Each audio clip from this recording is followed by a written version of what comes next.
Let's get to order. Have a seat. We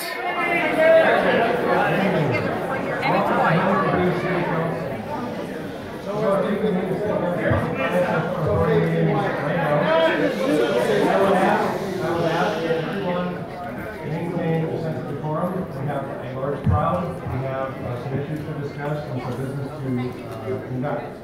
So we ask for everyone's respect of the process, and that means when we get to public speakers, you'll have a chance to speak. So in the meantime, we will ask the clerk to conduct the roll. Thank you, Mayor. Councilmember O'Connell. Here. Councilmember Sametta. Here. Mayor Pro Tem Peterson. Here. Mayor Posey. Here. Councilmember Del Blaze. Councilmember Hardy. Councilmember Brendan. Here. All present. Okay, if I can make one brief announcement. Everybody in the very upper reach of the gallery, if you could stay to the right, that's the fire exit. We have all the fire exit doors. So we've got a full house, and we want to make sure that everybody is safe and secure. So if you could move from my left to my right, please. And we will resume the meeting once everybody does that.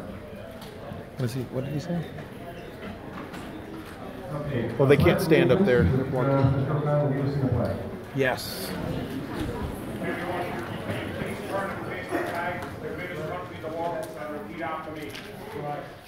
Pledge allegiance to the flag of the United States of America and to the republic for which it stands, one nation, under God, indivisible, with liberty and justice for all. Yeah!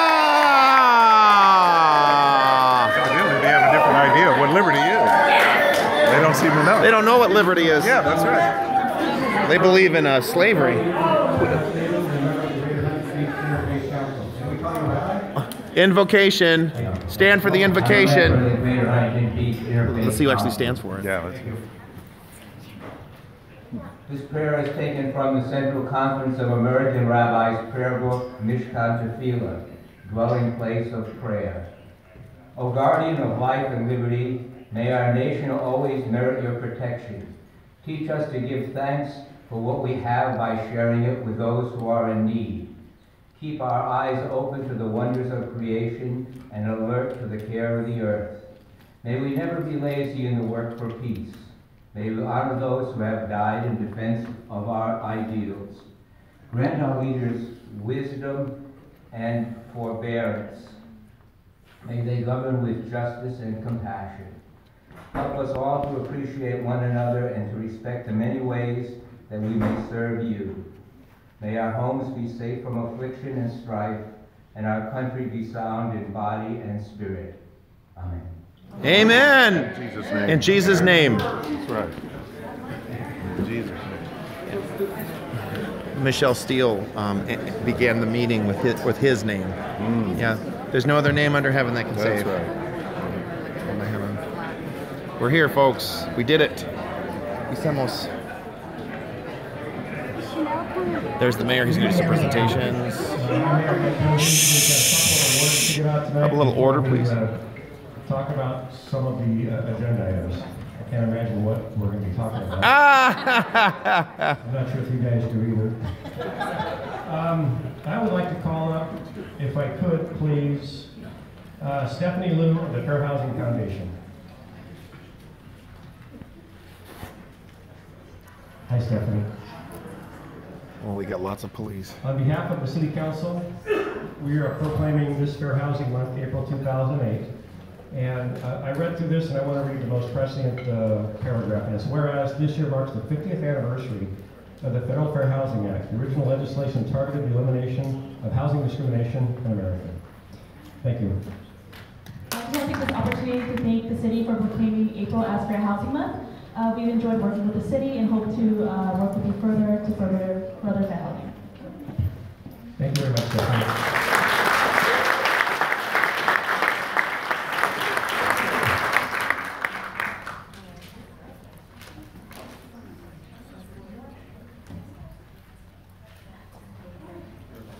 Congratulations. How about this? You're going to like that one. There you go. I'd also like to call up Mr. Paul Guyweiler. I hope I pronounced that at least close. Is he here? There he is.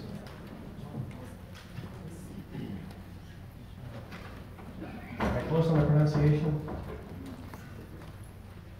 Yeah, we've called up Mr. Guyweiler to present him with the commendation of having the distinction of owning the oldest and longest serving bakery in Huntington Beach. Wow.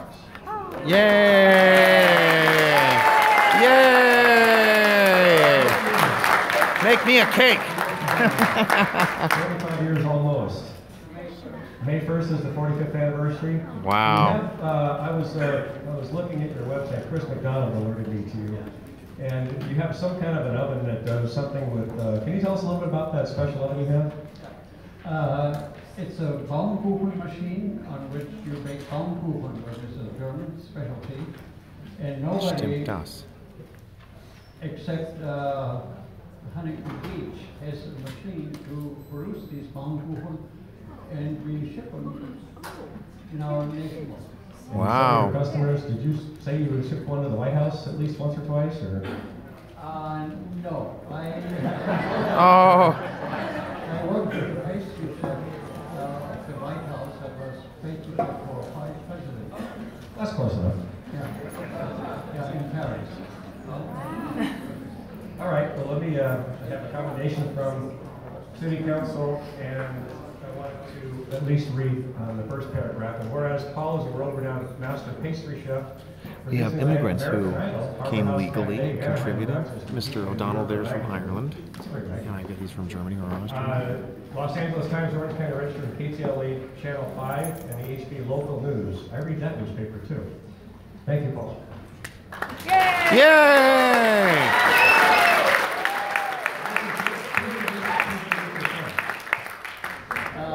Family and this is my son Eric. That's grandson Brandon. Wow. And that's Vance, our driver. Yay! Family. 45 more years to go. Is the son taking over? No? Okay. All right, I will visit the cake box next week, I promise. Thank you for coming. There's Dana. Go Dana.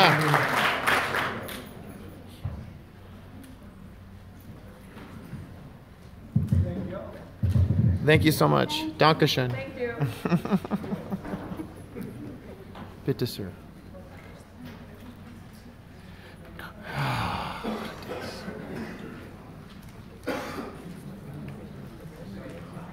Yeah, no, we'll come to the city attorney's report now.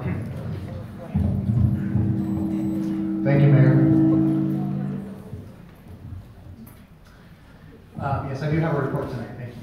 As some of you know, a citizen advocate has recently submitted a notice of intent to circulate a petition to place a measure on this November's ballot to, quote, ban possession and sale of semi-automatic and automatic guns and rifles. Oh. Boo!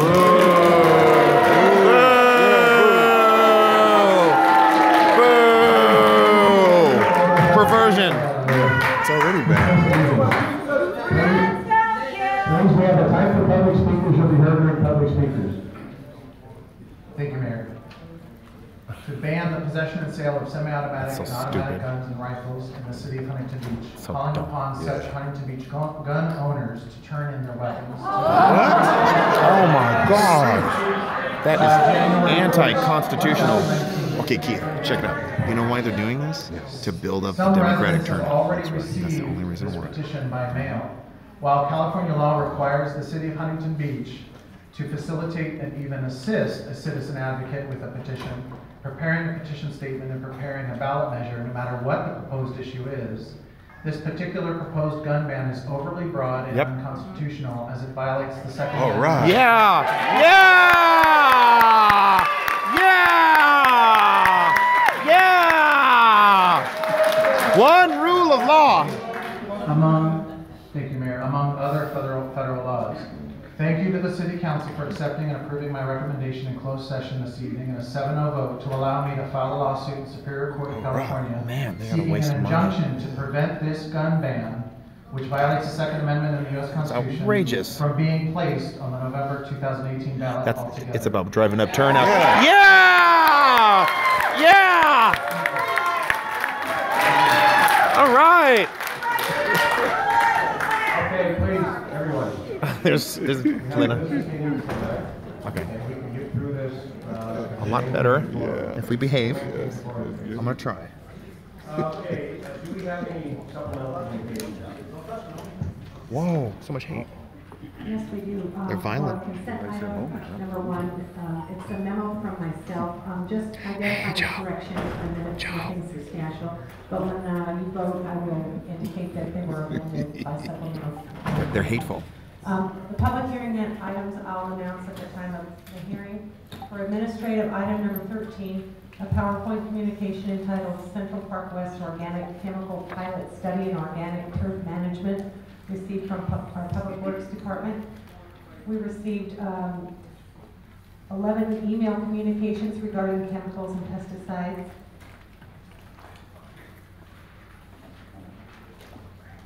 There were 71 postcards received regarding chemical and pesticides. I couldn't name all the names. It's going to be here a long time tonight. So, for council member item number 14, we received a letter from Kelly Miller from Visit Huntington Beach regarding art and public places master plan.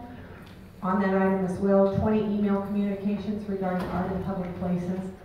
For item number 15, at this point, we have 65 email communications regarding the challenge to SB 54. Yes. We have 17 postcards received regarding challenge to SB 54. Yes.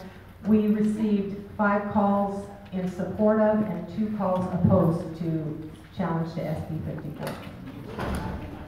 Thank you. At this time, Burkham, over here. this is the time of the meeting where the City Council receives comments from the public regarding items of Okay, here we go. or agenda items not scheduled for public hearing. And before I do that, did we agree to pull item number 14, the public art, Ms. Meadows' item? So do we have speakers signed up? How many on just the public comment session and how many specifically for item 14? We didn't divide them into 14 and 15, but we do have several people here to speak on that item, so I don't know if you'd like to. We didn't separate them out. Okay. So how many on just the public comment, not specific to one of those 2 items? Do you know that? Around 105. Okay, so I think we will hold that and hear the art item at our next 2 meeting. weeks, next meeting. All right, so if you're signed up to speak on that item, then I guess We'll you do it get in 2 to weeks. stay. Or the next meeting. Okay, so I'll call the names out, and if they don't appear at the podium, we'll just move on. Okay? All right, so I'm going to call the, oh, go ahead. No, wait, let me finish. Okay. So let me resume, or I'll start with, this is the time of the meeting for the City Council to receive comments from the public regarding items of interest or agenda items not scheduled for a public hearing. Pursuant to the Brown Open Meetings Act, the City Council... Here we go, folks. We're going to hear the onslaught against sanctuary state and for sovereignty. Hey, man. Yes, man. Justice for Kate. Justice for Kate. A member of the council on an item not on an agenda may consider setting up an individual appointment by contacting the council's administrative assistants at 714-536-5553. That's Kathy Carter. You can also reach all of the council at once by emailing city.council@surcity-hp.org. Yay, Sur City. Participate public comments, a pink request to speak form. Please complete that, submit that to the clerk. And they're available at the chamber's entrance and collected by the sergeant tomorrow. Each speaker tonight will be allowed 2 minutes. 2. Time you have to donate to Damn. All right. any items you wish to give to the city council, please give to the sergeant at our distribution. City clerk, do we have anyone signed up to speak tonight? Yes, we do. So I'm going to call everybody, I'm going to call in groups of 10. And like I said, if I call your name and you were here to speak on a public art item, I apologize. We'll just move past if you don't approach the podium. But there are 2 lines, so let's just try to keep this going. Okay. And Mayor, are we giving 3 minutes or are we giving 2 minutes? 2 minutes, please. 2 minutes. And before we call the names down, I would ask that since we probably have about 90 or 100 speakers, that's roughly 3 to 4 hours of speaking. So if you would hold your applause, hold your alternates to applause, we can hear everybody. Everybody has the right to be heard. Yep. Okay. Everybody that signed up will be heard. And we asked that if you speak specifically about SB 54, the agenda item is very clear. Mayor Pro Tem Peterson and I's agenda item is to seek constitutional overreach relief on Yes. this. It's strictly about that and local control. Yes. So, and then we also, again, it's 2 minutes, so go ahead. Okay, so I'm going to actually call the first 2 groups attend because I know a lot of people were signed up for item 14. So. Okay. Congressman Dana Rohrabacher, John Barnes, Barbara Haynes, Kim Kramer, Rabbi Stephen Einstein, Kelly Miller, Justin Simpson, Susan Thomas, Pat Rogers, Brett Barnes, Mike Ali, Dave Shankman. I have a concerned Citizens of California representative, no name. Got it. Patrice Limbs. Oh, that's Patrice. Tamara Bates. Patrice. Carrie Swan. Did you hear her name? Arthur Schaefer. Shopper. Shopper, sorry. Keith Hardin. Yes. Or Hardin. Yeah, I did. When you're ready.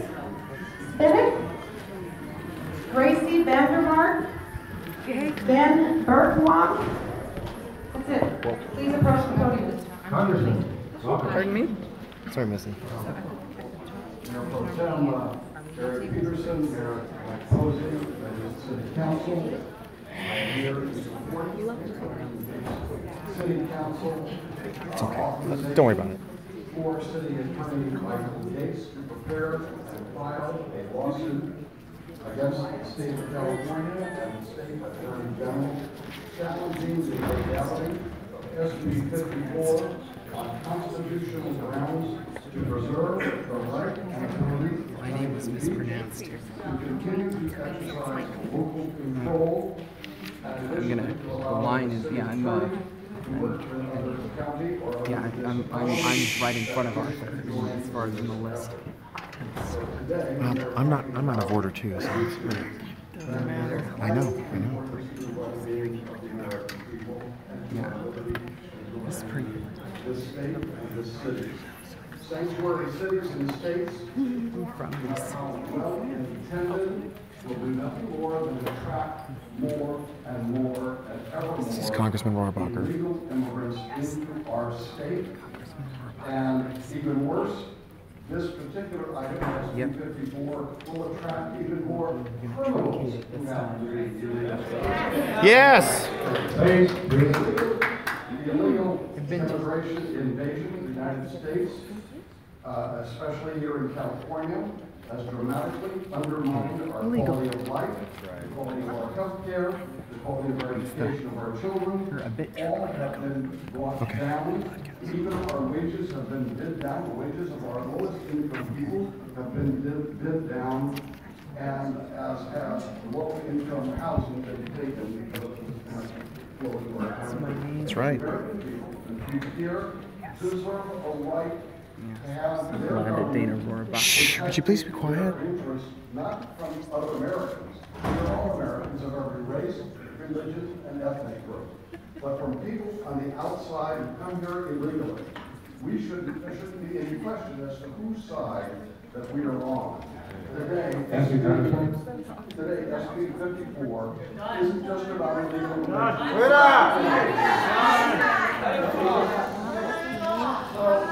No one's above the law. 2 minutes. Shut him off. Then you shouldn't support sanctuary state, you bigot. Cut him off. Cut him off. Hey. Decorum! Order, please. Mike Posey, do your job. Come on, Victor. 2 minutes. He's not someone special. 2 minutes. Victor, go home. Just like illegal alien. Hypocrite! You broke the law, you hypocrite! Yeah, I agree. You broke the immigration law by coming here the wrong way, is it by burglarizing our country?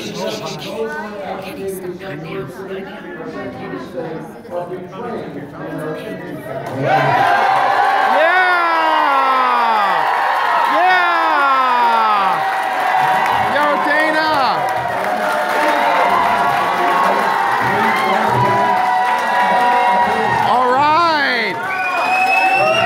Thank you, Congressman.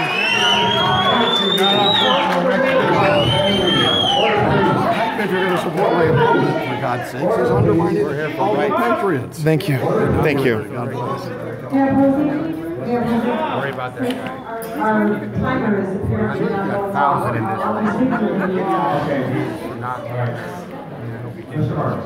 Yeah, he will. Good. Watch that. He needs to be deported. He does. Got it. Thank you. Here to speak today on SB 54 and the impacts that it is having on our community. We made a recent decision within the Sheriff's Department to start posting police days of all inmates online. Yes. Yeah! They are posting all the dates of inmates. Yes. Yes, the reason for this change in our policy was the direct impact SB 54 was having upon communities we serve. SB 54, the population we're focused on are the criminals within our custody. SB Get him out of here. Reduced and eliminated our Protect the congressman. Converse and communicate with federal government and other law enforcement agencies, which is this allowed us the ability to turn over criminals to immigration. This past year to date, so far, we haven't been able to turn over 244 criminals to the custody of ICE. We are concerned because these individuals are being returned to the communities many times upon which the communities in which they prey upon. So this change to our policies allowed us to now make available publicly, which is within the law, information that will allow ICE to identify who's in our custody, those whom they want, and if necessary, locate them before they return to communities, making the community less safe.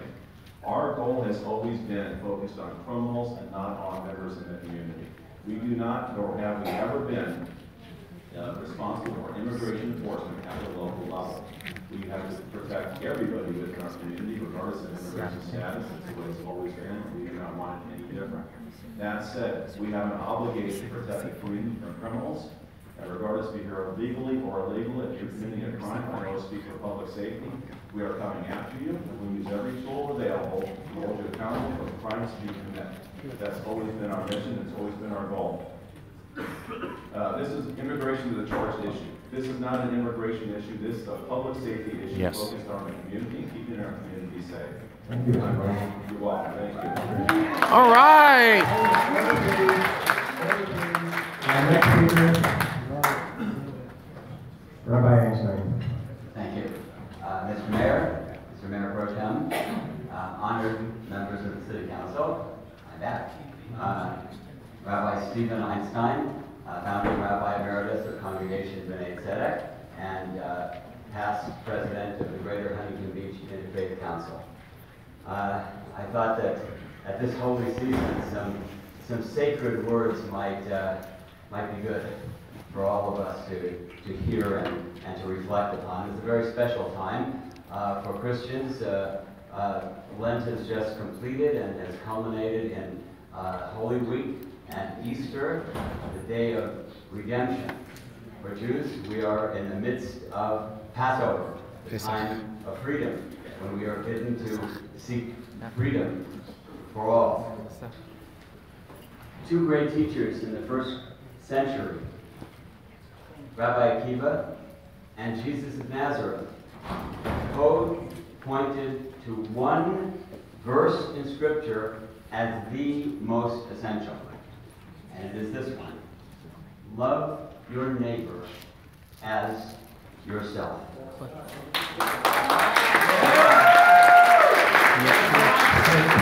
It does not say, love your neighbor only if that person holds citizenship. Oh, brother. Oh, what?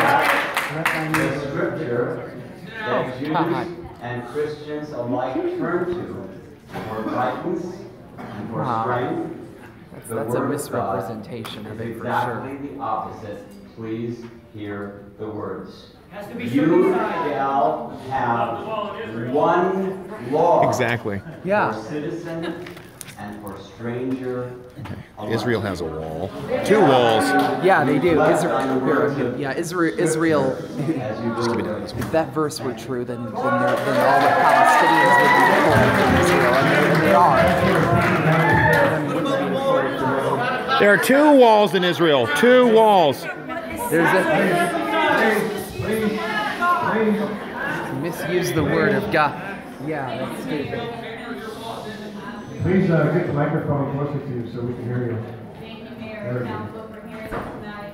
I would like to remind my conservatives in the audience that we are here because we are law-abiding. That's right. That's right. Yes. Let us set an example for those who are here illegally on how we are to operate in this country. I am standing here before you because I am outraged. I am outraged because I don't know what to tell my grandchildren about the laws. They're confused and I am too. I cannot tell them what I know to be true because what they're being taught in school, what they're hearing on the street is totally different. I have no ammunition. I have nothing to tell them when I say we are not to break the law. Yes. And they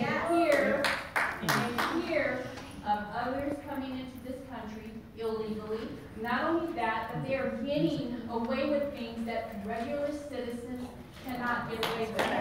One, I just recently found out, I was blind to this fact, but my eyes are open now, that illegals are granted driver's license. And they are getting, Unbelievable. they don't have to have insurance. I have a friend, a Wow. sister in Christ, yes. I have a sister in Christ who had an accident most recently, which I believe was an immigrant. And the police officers, no disrespect, because I love all the police officers. You guys are mighty and powerful, and I stand with you at every corner. But I think the laws that you have to protect are wrong. With that being said, she was told that there was nothing she could do. It was a civil matter. This man they didn't even give her his ID number. This is wrong. What do I tell my grandchildren? I have to have insurance. I have to pay for insurance. And I'm a citizen. And if I'm pulled over without insurance, these gentlemen will do their job and take my license away. And how can I tell my grandchildren or the youngsters that I counsel on what the laws are? Unbelievable. So much lawlessness. 2 minutes is up. Your 2 minutes is up. One more second, please. If the illegals are allowed to come over and break the law, and we have to obey them, it's totally We need to be fair to everybody. You have to be fair. Yeah! Thank you. Please. My name is Sid Spinek. Mayor Posey, members of the Doesn't matter. It just doesn't. I am a resident of Huntington Beach, and I think that ought to be asked of everybody who steps up to the podium here. My father was an immigrant from Poland. I'm a first-generation American. And my father served in the United States Army for 7 years in order to become a citizen of this country. He wanted to be an American. And I question the integrity of people who come across our borders, breaking the law, and settling in our country. We have to respect the fact that we are a nation of laws. If we don't respect the laws that we have in this nation, then we're no longer a nation. So I urge you to vote to not support the state becoming a sanctuary state. Yes. And removing Huntington Beach from becoming a sanctuary city. Yes. Yeah! Next speaker has the floor and our attention. Thank you, City Council. I just wanted to emphasize the interesting point. You know, I'm a teacher, and it's an interesting point that I noticed that some of my ancestors who were chattel slaves, many of them were brought here not by choice. They didn't barge into the country, and yet we initiated laws that gave them their rights and brought us to this day, the 13th, 14th, and 15th Amendments of the Constitution. Yet today we talk no such language. We don't seem to speak about using the Constitution to give the people the proper way towards citizenship. And I want to point this out, that in Article 1, Section 8, clearly it emphasizes that Congress shall have power to define and punish offenses against the laws of nations. Yes. The law of nations is the law of nature applied to nations. And to take such an action is the president's, within the scope of the president's authority, and right down to the local officers. But here is an interesting point here that I want to point out, is that California Attorney General Javier Becerra, he demonstrated that the state's violation of this national compact just last year when he threatened the municipal governments and local businesses with a promise that, quote, "We will prosecute those who violate the sanctuary state law." It says, meaning to fine employers, public and private, who voluntarily give information on employees concerning their legal status to be in the county and in cooperation with federal law. So in other words, any business, and you have many local businesses, that they may be in jeopardy if you don't support what we're talking about here, meaning the Constitution. Yes. And that is very important to understand, that our natural rights are being violated daily. And it's time that we take a stand. And based on that declaration of principle, I think that I would stand with you in support of defying the SB 54 law. Thank you very much. Go ahead, Kenny. I know you're really into it. Now let's take time and attention to our next speaker. And I'm here as a representative of the concerned citizens of California, a number of whom live in Huntington Beach. And we collectively ask you to authorize support for the city attorney to prepare a lawsuit that condemns California state laws that restrict law enforcement and endanger public safety, as well as file an amicus brief rejoinder letter with Jeff Sessions' recent lawsuit against the state of California and AG Becerra regarding the sanctuary state and cities. For the record, in addition to SB 54, the California Values Act, we also feel that AB 450, the workplace raid law, and AB 103, the detention review law, are also important issues that cripple law enforcement and are also unconstitutional overreaches. For the media and others here today, let me remind you that aiding and abetting illegal aliens is a felony under the Federal Immigration and Nationality Act. That would be 8 U.S.C. 1324 as Secretary. And further, Section 274 of the INA also lists felonies pertinent to illegals. Lastly, the correct terminology is not immigrant when dealing with those who've entered illegally, overstayed their visas, and/or re-entered illegally, but rather, illegal alien is defined in numerous U.S. codified laws. The correct use of immigrants is one who has gone through or is in the process of trying to legally become a U.S. citizen. Anything else is rubbish. We, the concerned citizens of California, appreciate and applaud your efforts in dealing with this sanctuary issue, and we look forward to your positive efforts regarding returning to law enforcement and returning local jurisdiction as far as illegal aliens and all that that entails. Thank you. Thank you, Ms. Stevens. All right. So we're having a little bit of trouble with our technical difficulties with the timer, so I will start the timer now. Hi, my name is Patriots. In my lifetime, California has gone from the Golden State to a state of lawlessness. In fact, SB 54, the Sanctuary State Bill, has reduced California to a national security threat. SB 54 is a threat to all citizens, of law enforcement, and first responders.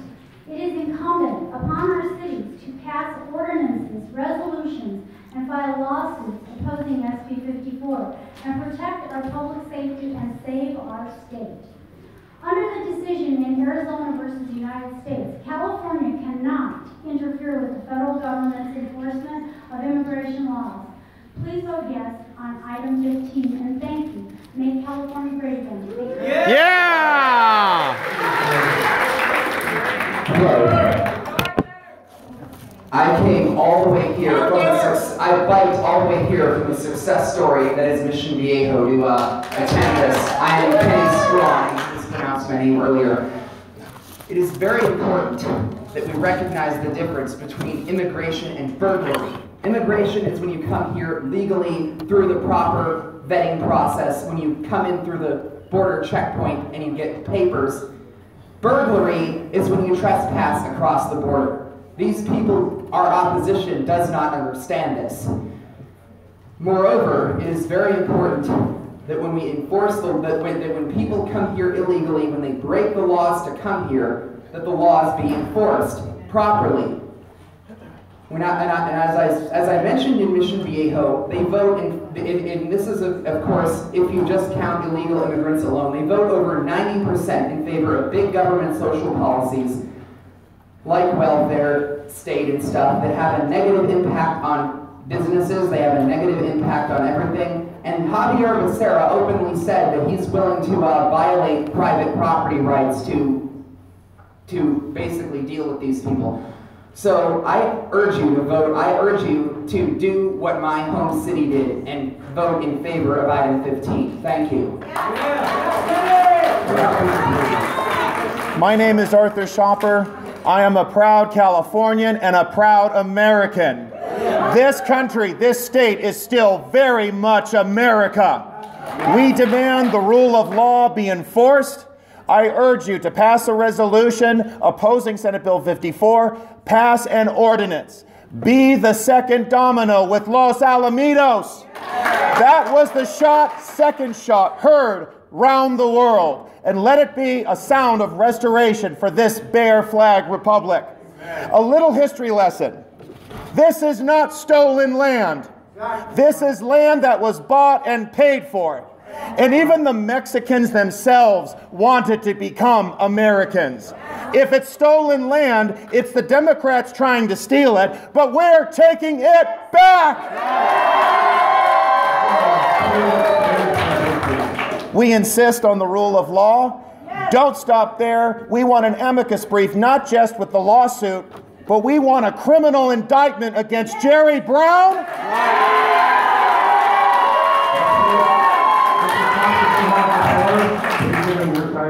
We want a criminal indictment against Javier Becerra. Sorry. And now a biblical lesson for the rabbi with all due respect. If you want to talk about immigration, let's talk about Ruth. She didn't break into Israel. She had a sponsor. She didn't live off the government. She found a nice man named Boaz and got married, became a citizen, became a Jew herself. So I don't want to hear this garbage about how we have to let the whole world in. Right. Loving my neighbor doesn't mean you can kill me, or like what happened to Kate Steinle, she was murdered in broad daylight. Put Americans first and make California great again.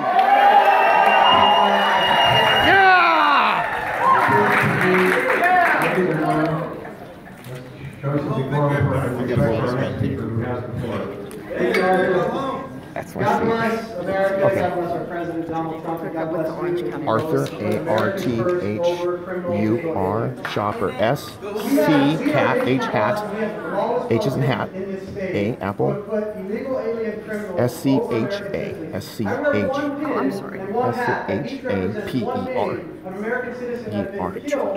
One P, you're good. Thank you. Since 2001, Torrance, over California. 60,000 American citizens have been killed by illegal aliens. It has to stop. And the politicians, just like Arthur said, the politicians that protect these criminals need to be arrested. And thanks for making it, Garcia. I thank you guys for standing up. It's time that we take this across the entire state. I want to leave this with our White Sanctuary State movement. We're going to be introducing an initiative that codifies this into the California Code that protects, that says criminals, that politicians that protect illegal aliens are criminals. Politicians that support sanctuary policies are criminals, and they will be held accountable under the law. It says that businesses that work with immigration enforcement are not criminals. It's insane that we even have to have this conversation. In America, we have people breaking into our countries, disrespecting our laws, murdering our families, and we have to listen about their dreams. I am sick and tired of hearing about criminal alien dreams when we don't hear about American citizen dreams. Yeah! Your dreams and your children's dreams and your dreams if you're an American citizen. Good. One of the open That's border people is leaving. Get the hell out! Yeah! We're next. And I promise to stay right here the whole time you speak. very much, Mayor Posey. Good evening, Mayor Posey and council members. My name is Carrie Swan. As you know, I sent an email in support of agenda item 15 and the challenge to SB 54. But in addition to the support of this action, I've come here tonight to share something actually very disturbing. Should be disturbing to everybody. The first, thanks, man. While I may not always agree with each of you on every vote, I truly appreciate the opportunity to stand here respectfully and be heard on issue upon issue. You've seen me way too much. But I do feel blessed to live in a country that affords us all this opportunity. And while I am clearly no stranger to activism, I saw something that appeared on Facebook a few days ago, posted by a group called Oakview Comunidad. I don't know if you can see this, but it's a picture depicting the KKK, the Ku Klux Klan. Ooh, Democrats. And it tags Mayor Posey and Mayor Pro Tem Eric Peterson. Wow. With the caption, Mayor Posey and Mayor Pro Tem Peterson making America great again. Now, while I respect the rights of all citizens to protest and to be heard, trash like this has no business in the public discourse. Yes.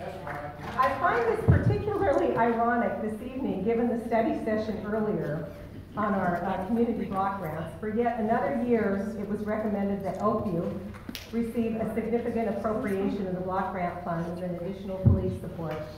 This city has repeatedly bent over backwards to accommodate this one small faction of our community, and this is how they show you respect. Yeah. Shame on them. Board member, I try to be fun about work this program. Right over here. Tonight I ask that members of this group publicly apologize to you, Mayor Posey, and to you, Mayor Pro Tem Peterson, for such despicable, disrespectful, divisive reference. And I remind this group, had they taken the time to read the proposed agenda item, that they would fully understand that it protects them and all the taxpayers and citizens of this great city. Thank you, Ms. Swan. Yeah! The Democrats are the KKK. Let's give time and attention to our speakers. Please. My name is Gracie Vandermark. A few months ago, I was given the opportunity and the honor to serve my city. In order to serve my city, I was sworn in and repeated the oath of allegiance for public office, which I believe is the exact same one each and every one of you guys recited as well. The oath states, I will support and defend the Constitution of the United States. That's all we're here asking you to do. SB 54 is a violation of a Constitution and calls for us to stand up and fight as we swore to do. This unconstitutional bill protects nobody except criminals and puts our citizens, especially the most vulnerable, our kids, and our elderly at risk. We will hear some speakers claim that our opposition to SB 54 is anti-immigrant, which it is not, that it is racist, which it is not, and that they will be labeling us Nazis, white supremacists, and KKK simply for speaking up, which we are not. Nope. They do all this in order to vilify us and shame us into silence, but we are way past caring about the labels that they throw at us as weapons. That's right. As a citizen of Huntington Beach and our neighboring cities, we're here to ask that you help us in fighting to protect our citizens, all of us. We stand by Huntington Beach and every other city standing up to fight SB 54, and our city council members who are taking a beating on the forums simply for trying to do the right thing. I have had the pleasure to meet with the majority of our council, and I wholeheartedly believe that you will make the right decision for us. Thank you.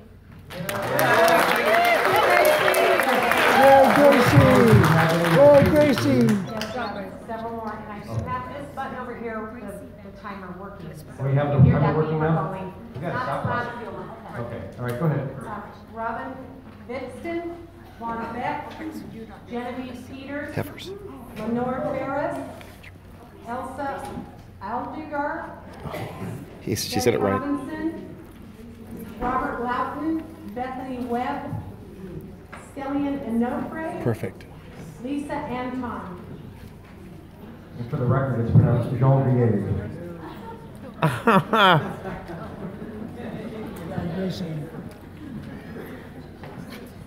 While they're coming down, I'll call the next guest. Ben Berglund, Jennifer Harrison. You already did it. Guy Wagner, Mike McCoy, Shante Ramirez, Daniel Emile, Mike Wright, Lena Runtula, Nikki Soltero. Wow, so many Patriots. My name is Robin Bitston, and I'm the director for We the People Rising and the Remembrance Project. And we are here to say we support the body politic opposing the sanctuary state bill. Yes. Law. And we would like the public to understand the sanctuary state law is about protecting criminal aliens. That's right. It should be called the Criminal Alien Protection Act. Yeah. Yep. Under this law, only serious felons can be turned over to immigration officials. Most felonies are plea bargained down to misdemeanors in the state. Big problem. Crimes such as serial burglary are now misdemeanors. So the issue is criminal aliens are being released back into our communities under this law. And we thank you for taking this action. Supervisor Spitzer said at the county board meeting last week, the reason he is opposing SB 54 is in the name of protecting law enforcement. And that is what this is about. It's about public safety. It's about keeping our communities safe. And thank you. Yeah. Thank you, Robin. I'm with the HB Go, Robin.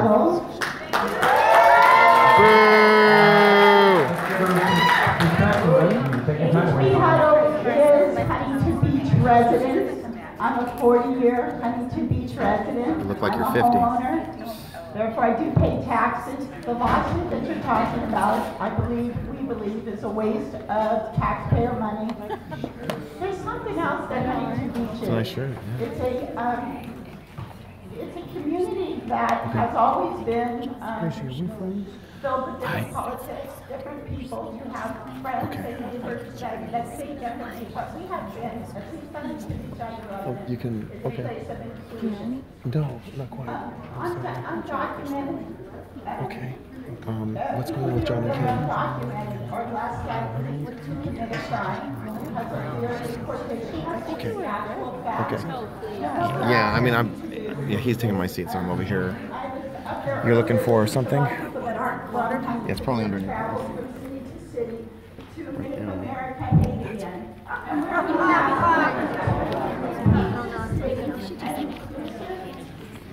I got it. Hold on. Here, welcome. Also on Amendment 13. What's John and Ken up to? They're doing a show tomorrow? They're doing a show tomorrow?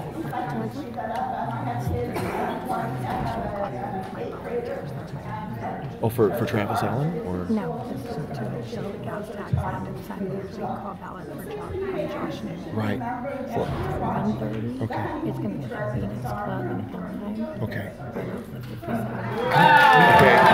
I'm going to have to, I don't know. I'll give you my card. You can call me. Do you have a door? Do you lock it? I am not a Huntington Beach resident. I was for 10 years. I raised my kids in Huntington Beach. And it was a great place 15 years ago, and I would love to see it restored to a place of greatness. I went by my old house today and my old surfing spots and different things. And you know, we carried a Trump flag around, and I'll tell you what, this city loves President Trump. Yeah! And that's coming from Phoenix, Arizona, that doesn't necessarily love President Trump, but I'll tell you who would love President Trump, and that's Grant Runaback. He was murdered by an illegal alien for 2 packs of cigarettes when he was a child working at QT. I'm pretty sure he would have given up those 2 packs of cigarettes. So the lie that illegal aliens, and I'm not going to call them criminal illegal aliens, because guess what? The second they step foot over that border, they are criminals. Yeah! My grandchildren are the dreamers of America. Those are the dreamers. I am tired of words being hijacked and being minced to save feelings. Facts don't care about your feelings. That's right. Criminals the second they cross the border.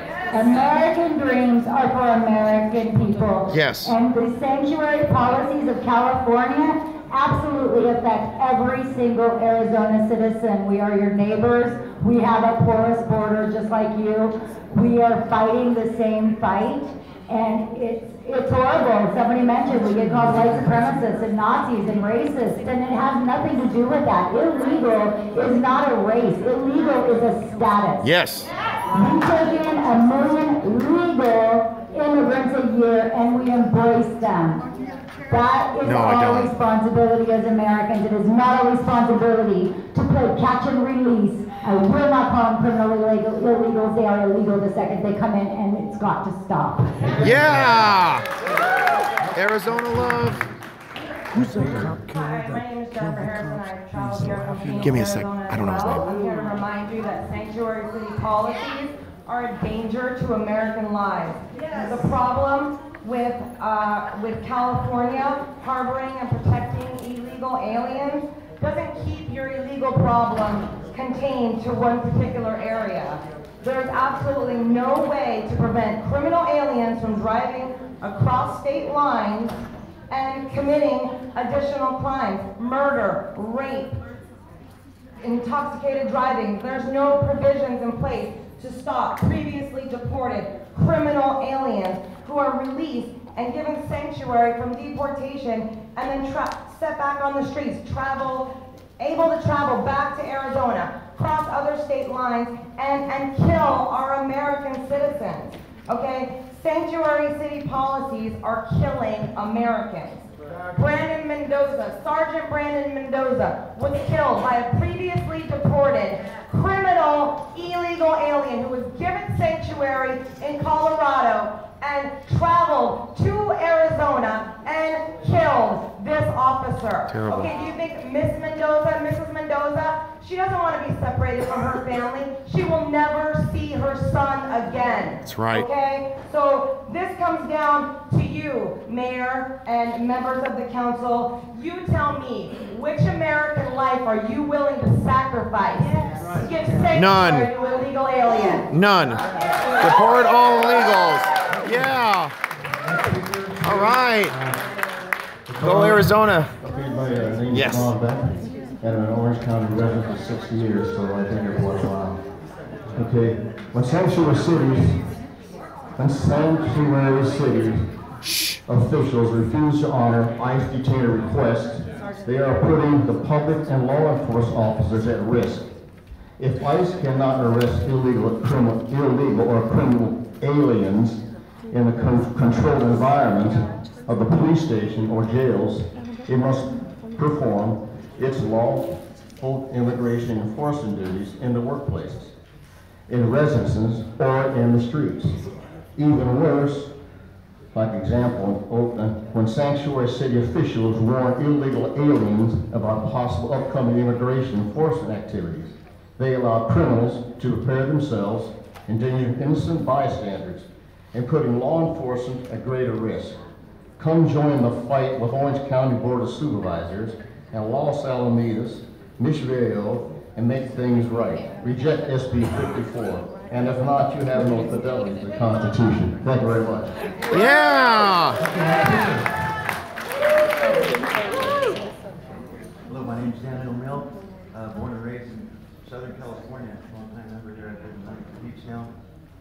I just want to point out, I hope that we can uphold the United States Constitution.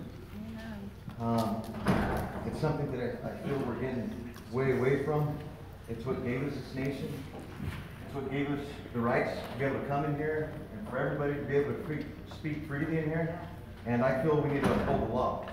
And I feel that sharing information with people and stopping this left agenda, they're using these poor people as a voting bloc.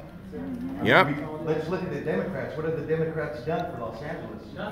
Zero. What have the Democrats done for San Francisco? What have the Democrats done for Seattle? The opioids are rampant in Seattle. They're all over the place. That's part of the homeless problem. Is the drug problem. I'd like to read. This is something that was written in a liberal magazine called The Nation. It was written in May of 1966 out of the University of Columbia. It's called Cloward and Pittman Strategy. The Cloward and Pittman Strategy is a political strategy outlined in 1966 by American socialist and political activists Richard Cloward and Francis Fox Piven that called for overloading the U.S. public welfare system in order to precipitate a crisis that would lead to the replacement of the welfare system with a national system of guaranteed annual income and thus an end to poverty. They're using these people to accomplish this goal that was written in 1966. We need to be informed of this.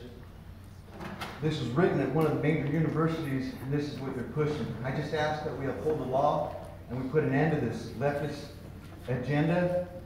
And I want to God bless America and God bless our President of the United States, Donald J. Trump. Yeah! Hi,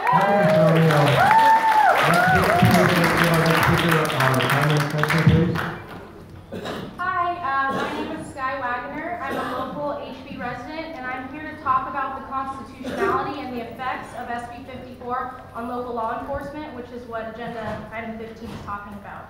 Agenda Item 15 wishes to use our limited resources to file a lawsuit that is already being dealt with in federal courts. May I remind you that cities have to work within state laws according to a multitude of Supreme Court cases. So again, why not wait for their decision? Why use up our limited resources that you all talk about so much?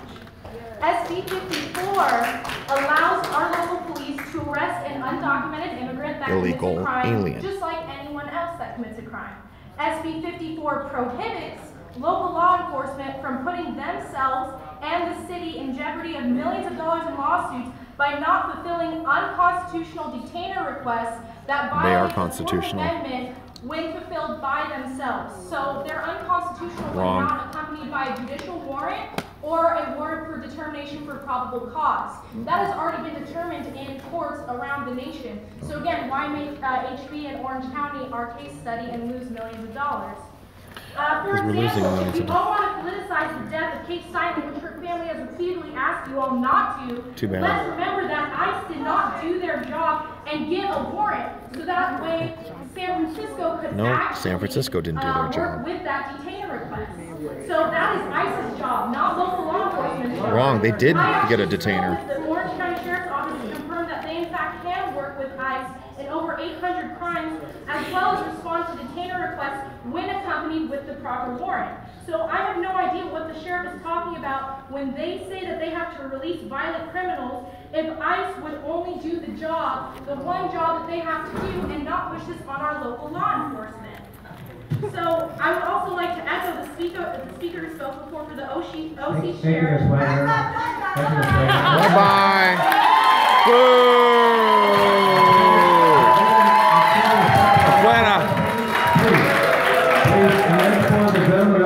Big sign, if you wouldn't block the view of the other people that want to see the council meeting, I'd like for you to keep that down.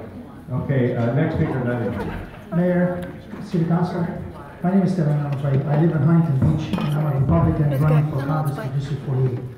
I came here from Communist Romania when I was 19. I came here legally. As a matter of fact, when I landed on New York, the first word that I heard was "Welcome to the United States." It's because I waited 3 years in line to get a visa to get to the United States. Thank God for that. I love my country and I welcome those who want to come here through the proper procedure from all over the world.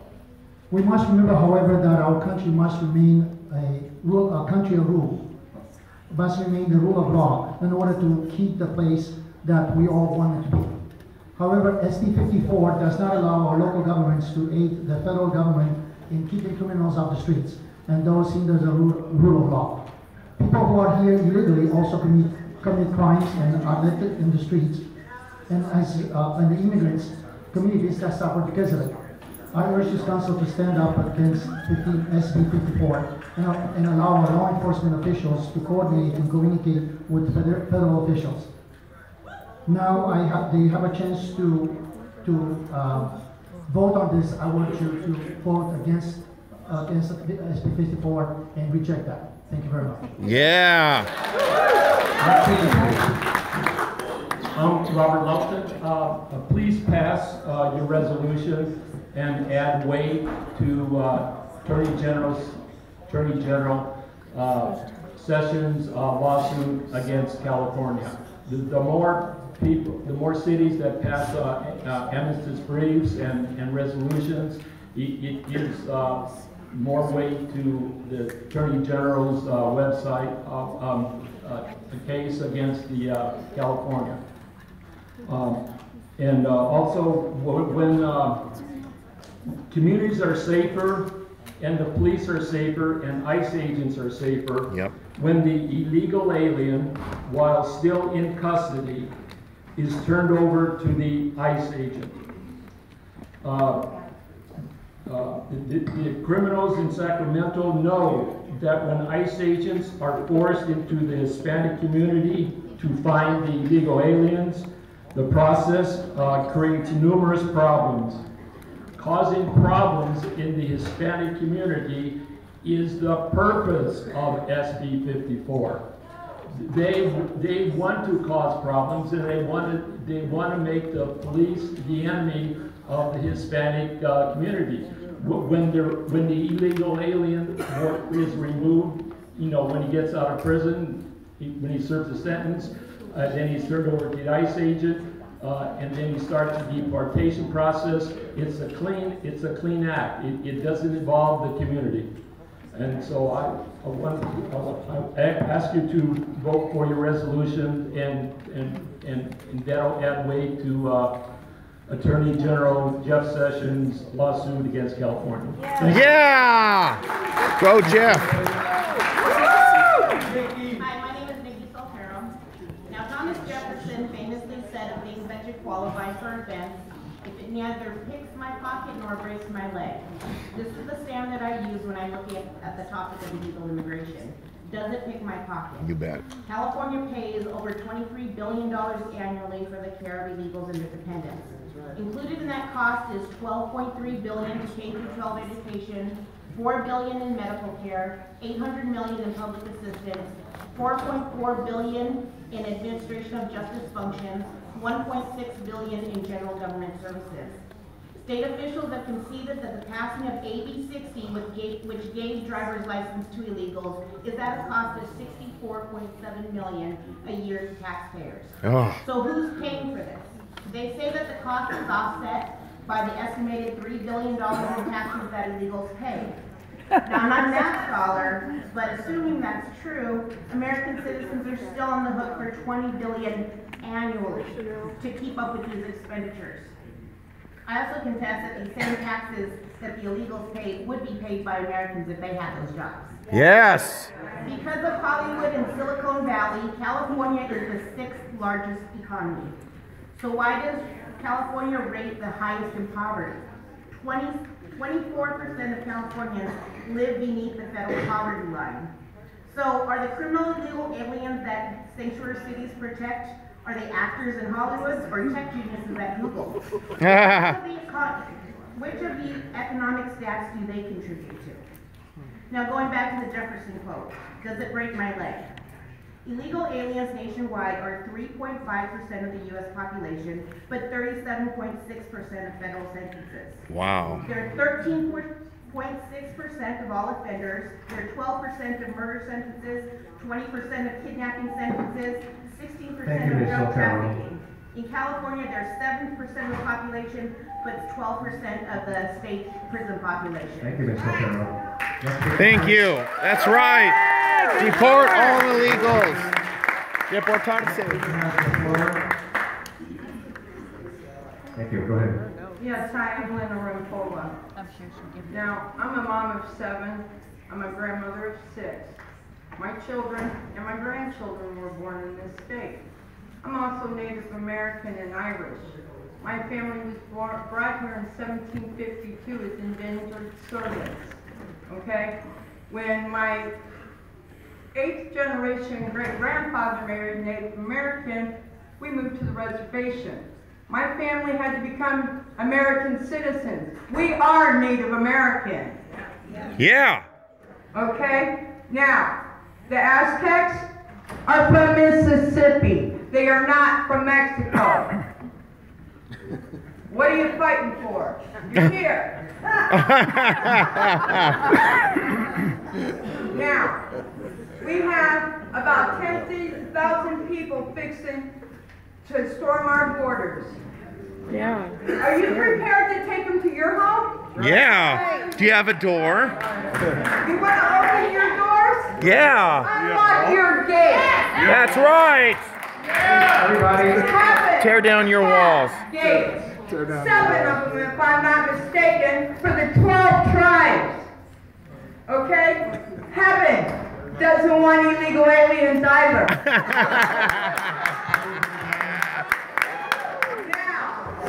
I demand the citizen arrest of Travis DeLeon. Yeah! His entire family's here illegally with stolen identities.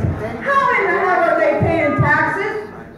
Why is it most illegal aliens have 2 and 3 jobs as well as collecting welfare, food stamps, free medical, housing, you name it, they get it.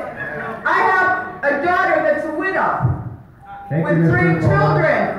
She don't qualify for food stamps. Thank you, Mr. How is that possible? Next speaker, please. Build that wall! Yeah! Build that wall. Great job. My name is Renaud Ferris, and I'm a legal immigrant. I came to this country to respect the laws and the Constitution of the United States. Way to when go, I left Lena. my country, the requirement for me to come to the United States was the health department certificate. There was a healthy person, and the certificate of the police department that from Bogota, Colombia, that I was never committed crimes in the United States. So I came here, I paid, became citizens, and I respect the laws of the United States, and I love America, and I don't want no sanctuary cities because it's future for my children.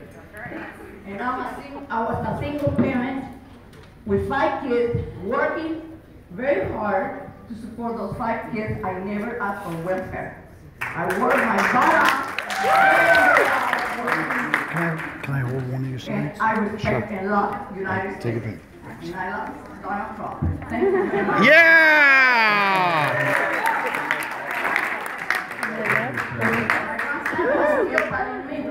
Illegal resident for the Heights. Thank you. Thank you. Ms. Peters, you're next up. Hi, my name is Genevieve Peters, and I am a very grateful citizen of America. I am even more grateful because on November 6th, we elected Donald J. Trump as our Yeah! The reason that is so amazing is no other president before him has had the courage and the bravery and the strength and the boldness to take on one of the most pressing issues of our time, and that is securing our borders and making sure illegal aliens are deported. Yes. So, you unfortunately are left with a lot of chaos. And the reason for that is because for some reason Sacramento seems to think that they can actually ignore the Constitution of the United States that says our immigration system is the sole authority of the federal government, not the state government. And California has completely overreached their authority and created chaos in all of the cities. So yes, we have come from far and wide and locally as well to show you that we are in support of what you are trying to do to protect your citizens of your city, of your state, and of America. And let me tell you a little history about one of their favorite people, Cesar Chavez. He wanted to make sure that people were gathered to unite for a union, and he was vehemently against illegals and called them illegals. His words, not mine. He did not want cheap labor coming over there and destroying their efforts to boycott. So let me tell you, you are doing the right thing, and we are here to support you. Thank you.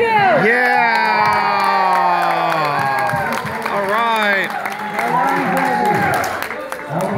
All the way down so people behind you can see. Okay, next speaker. here tonight. My name is Elsa Aldiger, and I'm here representing the Latinos for Trump, and also my California Grace. And I just wanted to thank you because you guys are doing what's right. The legal Latino community here, we're sick and tired of the illegal immigration. They're doing our jobs, and they're collecting welfare, and they're draining California funds. Please up on the gallery, please refrain. The speaker has the floor. SB 54 makes law enforcement jobs more difficult and requires bureaucratic processes that would allow dangerous criminals to fall through the cracks of our justice system. From the beginning of the year, January 1st to March 19th, the Sheriff Department released 172 emails, illegal criminals back to our communities. You have to think about it, not one, not two, but 172 criminal illegals are in our neighborhood. So I please ask you to stand for what is right. It's we, the people, we don't want SB 54. We need a wall, we need protection. Yes. The people that are saying yes to SB 54 are the first people that have their house blocked. Yep. That's right. Hypocrisy. Knock, knock. Right. Open the door. Vote for we the people, because we appointed all of you. Please vote against SB 54. Thank you. Yeah. A real wise Latina. Good evening.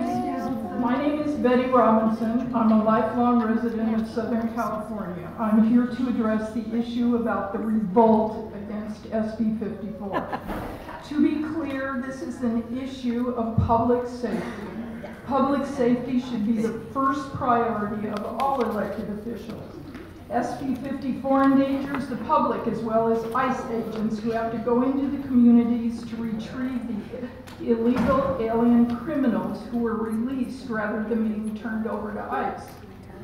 As proof that sanctuary areas are dangerous, we all know about the horrific, now infamous murder of Kate Steinle by a 5 times deported, 7 times convicted illegal alien criminal. And Kate's family is forever separated. Tragic but preventable stories like this one have been repeated all too many times. Just this last February, 6-year-old Grace Aguilar was hit and killed in her own front yard by an illegal alien criminal driving drunk. He had been deported twice, and in 2015, after another DUI, rather than calling ICE upon the criminal's release, the Buena Park police allowed him to go free. Oh my, boo! Okay, please.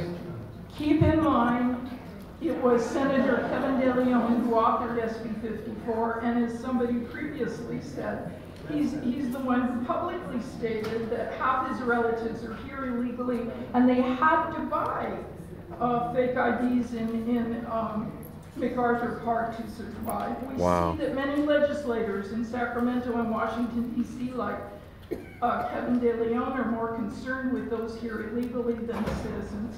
I'm grateful to cities like Los Alamitos, our sheriff's department, and board of supervisors for taking a stand. Thank you. Yay! Thank you, Betty. The speaker has the floor. Hi, my name is Mike Wright. I'll be brief. I'm here to speak on the proposed resolution regarding SB 54.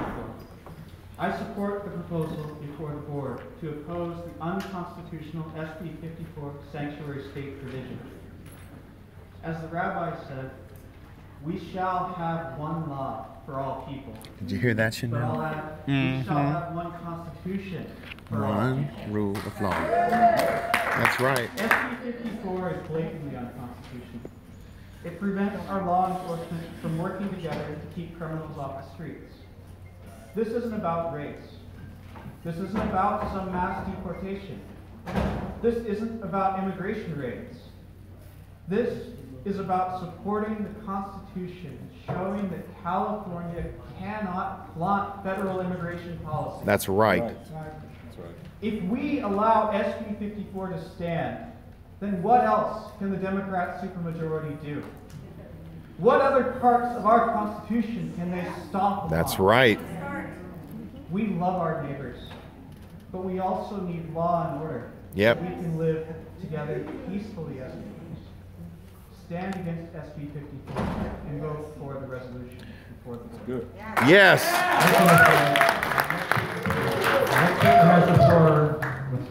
My name's Mike.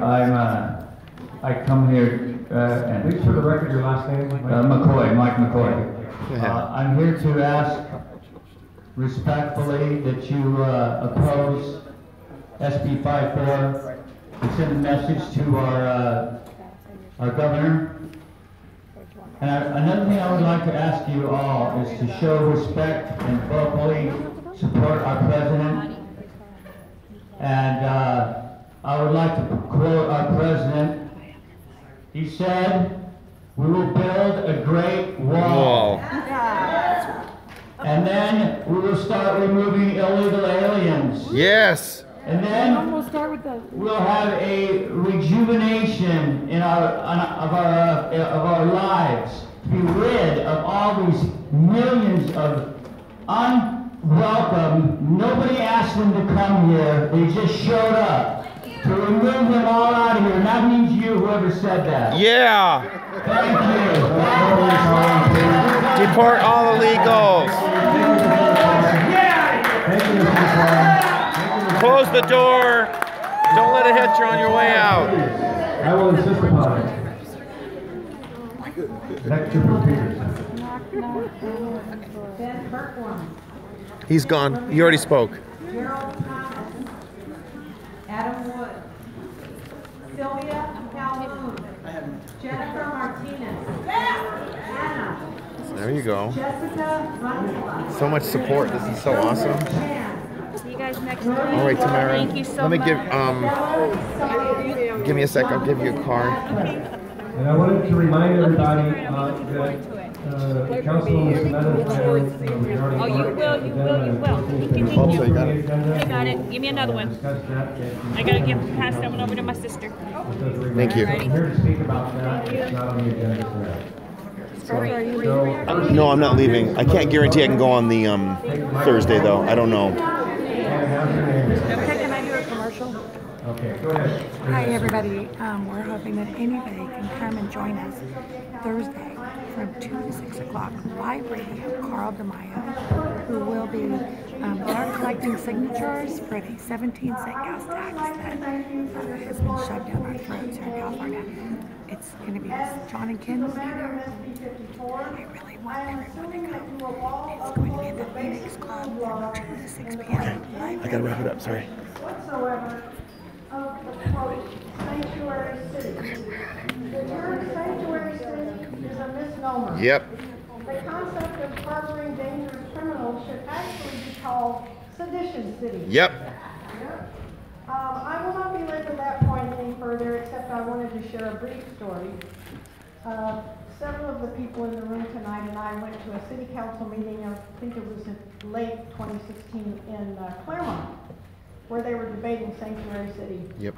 And many of the residents of Claremont were pleading with the city council not to adopt sanctuary city. There were some young, angry, very vehemently angry college students there that night. It was quite alarming. They pretty much advocated mob rule, cultural Marxism, and Orwellian statism. Yep. It was very alarming. And the Claremont City Council coddled them. And in the end, though, they did not adopt sanctuary city. I think they were afraid they would not get some of their federal funding returned, because the socialists, in the end, it's all about the money. They accuse capitalists of that. So I informed the angry students via my address to the Claremont City Council that as a California native, I lived in the South from 1963 through 1965. I fought for civil rights during the time of institutional racism. Thank you. Thank you, Ms. Calhoun. Right. Good evening, my name is Jennifer Martinez. I live in Orange County and I have been directly affected by the out-of-control problem of illegals and sanctuary city harborings. For starters, when my son was 5 months old, he was charged with $58,000 in back child support. 5 months old. He also received a W-2 at the end of the year before he was 5 months old. This is a direct effect and was caused by allowing this problem to happen in our cities. They have no way to get Social Security cards, so they steal from citizens of this country. By not following the immigration laws, we clearly allow to continue this. As you know, there is no infrastructure to deal with this, and more importantly, the money. Which brings me to my next point. My daughter, who is a full-time student with a very high GPA in nursing, and works full-time and has been paid into the system, cannot get help to get an education. But we watch illegals going to DACA meetings. We go to these DACA meetings and we listen. They are taught how to use the system and get as much funding as they can. Lying and breaking the law, we have a system that is now rewarding and helping people who break the law versus those who pay into it and support its very foundation from our tax money. I'm fed up and I'm holding you all accountable to hold up the oath to the Constitution that you swore to God that you would protect. Yes. And I end in demanding that you remember it was we the people you are to protect. Thank you for your time. Have a good night. God bless America and its American citizens. I'd like to add, if you are here illegally, you are a criminal. Yep. Period. Yes. Deporten ilegales.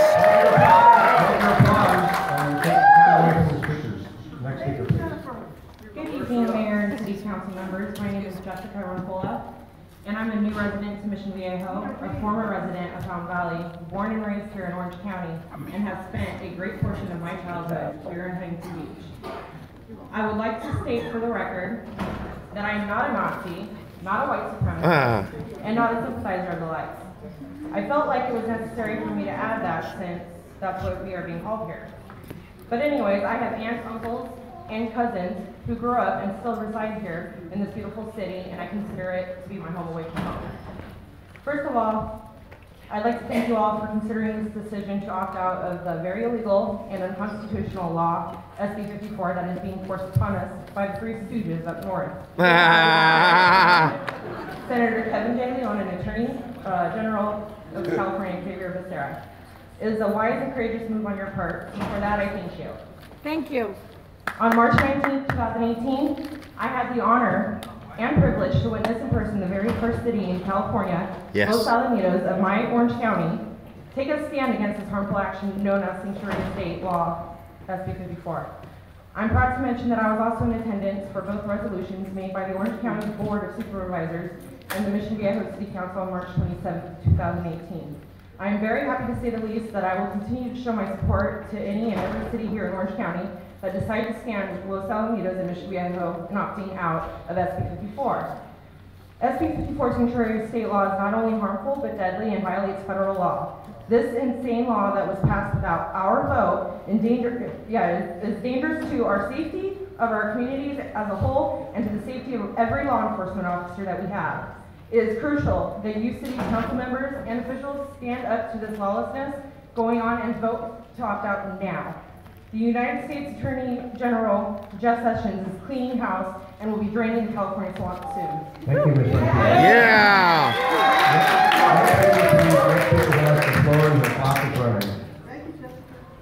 Good evening, fellow Americans and distinguished council members. My name is Stella Song. I'm actually a retired bank manager and resident here in Huntington Beach for the longest time, since I arrived. 40 years ago, like many legal immigrants with dreams and aspirations for a much brighter future here in America, my family and I migrated here. But it took a long process, like 3 years wait with medical and physical examination and financial guarantee from my brother, ensuring that we will not be a financial liability to the state. That's right.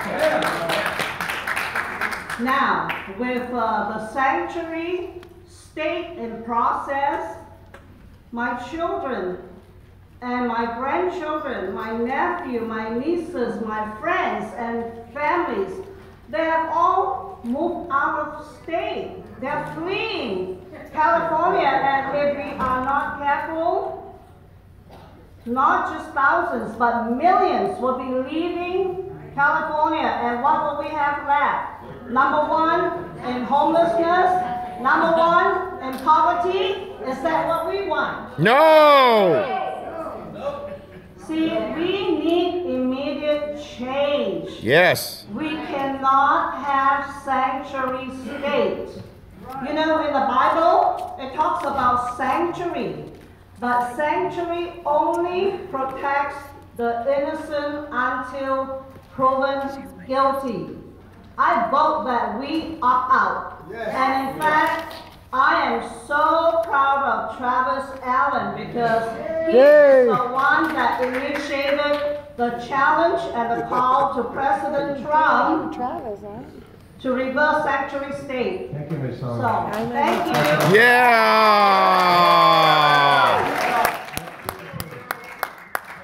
Good evening, Mayor, Right on. and council members.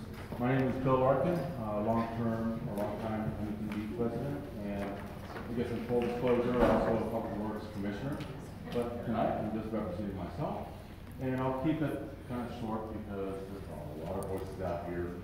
But I'm here for support of Agenda Item 14 and also for Agenda Item 15. I appreciate what you have on the table. There's a lot of pros and cons. My feeling is in support, and I'm sure you'll do the right decision. Thank you, Mr. Larkin. Next speaker. Good evening. My name is Gerald Thomas, and I'd like to thank you, Mr. Mayor and council members, for hearing our voices on this matter. I stand before you a very proud citizen of the United States that was once on immigrant status.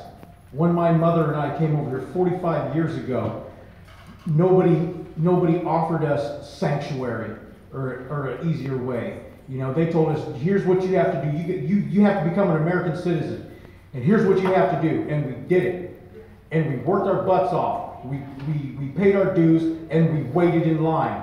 And I now have hanging on my wall a certificate of naturalization saying that I am a citizen of the United States. And if I can do it, any of these people that come here illegally can do it. Yeah! I'll tell you right now, I'll take it as a personal insult that anybody thinks that they can come over here, hop that fence, and come over here and just bypass our laws.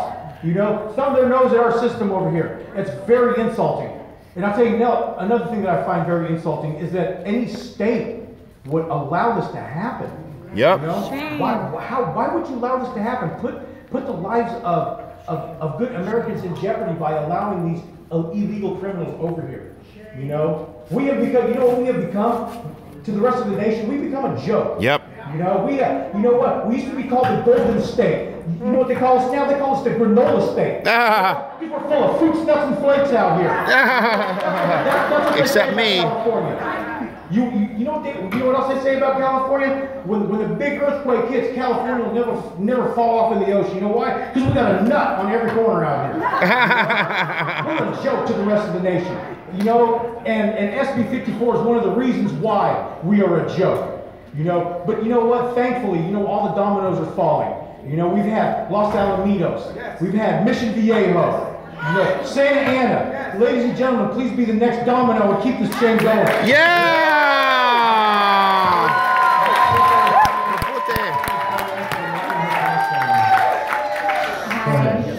My name is Anna. I'm a resident in Los Alamitos. I'm very proud of my city for being the first city in California to opt out of this project. Yeah! So I'm very happy to be here too, and I just want to start off by saying thank you to Mayor Pro Tem Eric Peterson and Mayor Mike Posey for recommending the city attorney to file a lawsuit against SB 54. Thank you. Liberals must stop using the word undocumented. Yes. If someone drives drunk and isn't caught, do we call it an undocumented DUI? When someone breaks into a house and they aren't caught, do we call it undocumented burglary? Nope. This is about Unless law. it's their house. We have to enforce the law. We don't get to pick and choose which laws to follow. That's right. We are a nation of laws. Yes. We have a constitution. And Article 6, Clause 2 of the Constitution states, the federal law preempts the state law. Federal. That means federal law trumps state law. Yeah! That's the perfect word. I am asking that the mayor and the city council members of Right, Missy? Huntington Beach please please uphold the Constitution and sue the crap out of Brown and Becerra. Yeah! My name is Jonathan Adler.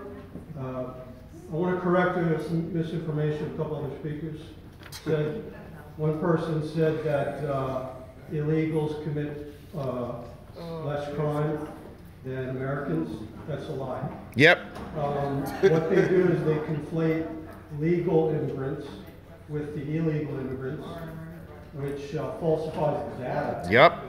So the reality is the illegal aliens, it's been documented that they're about 3% of the U.S. population.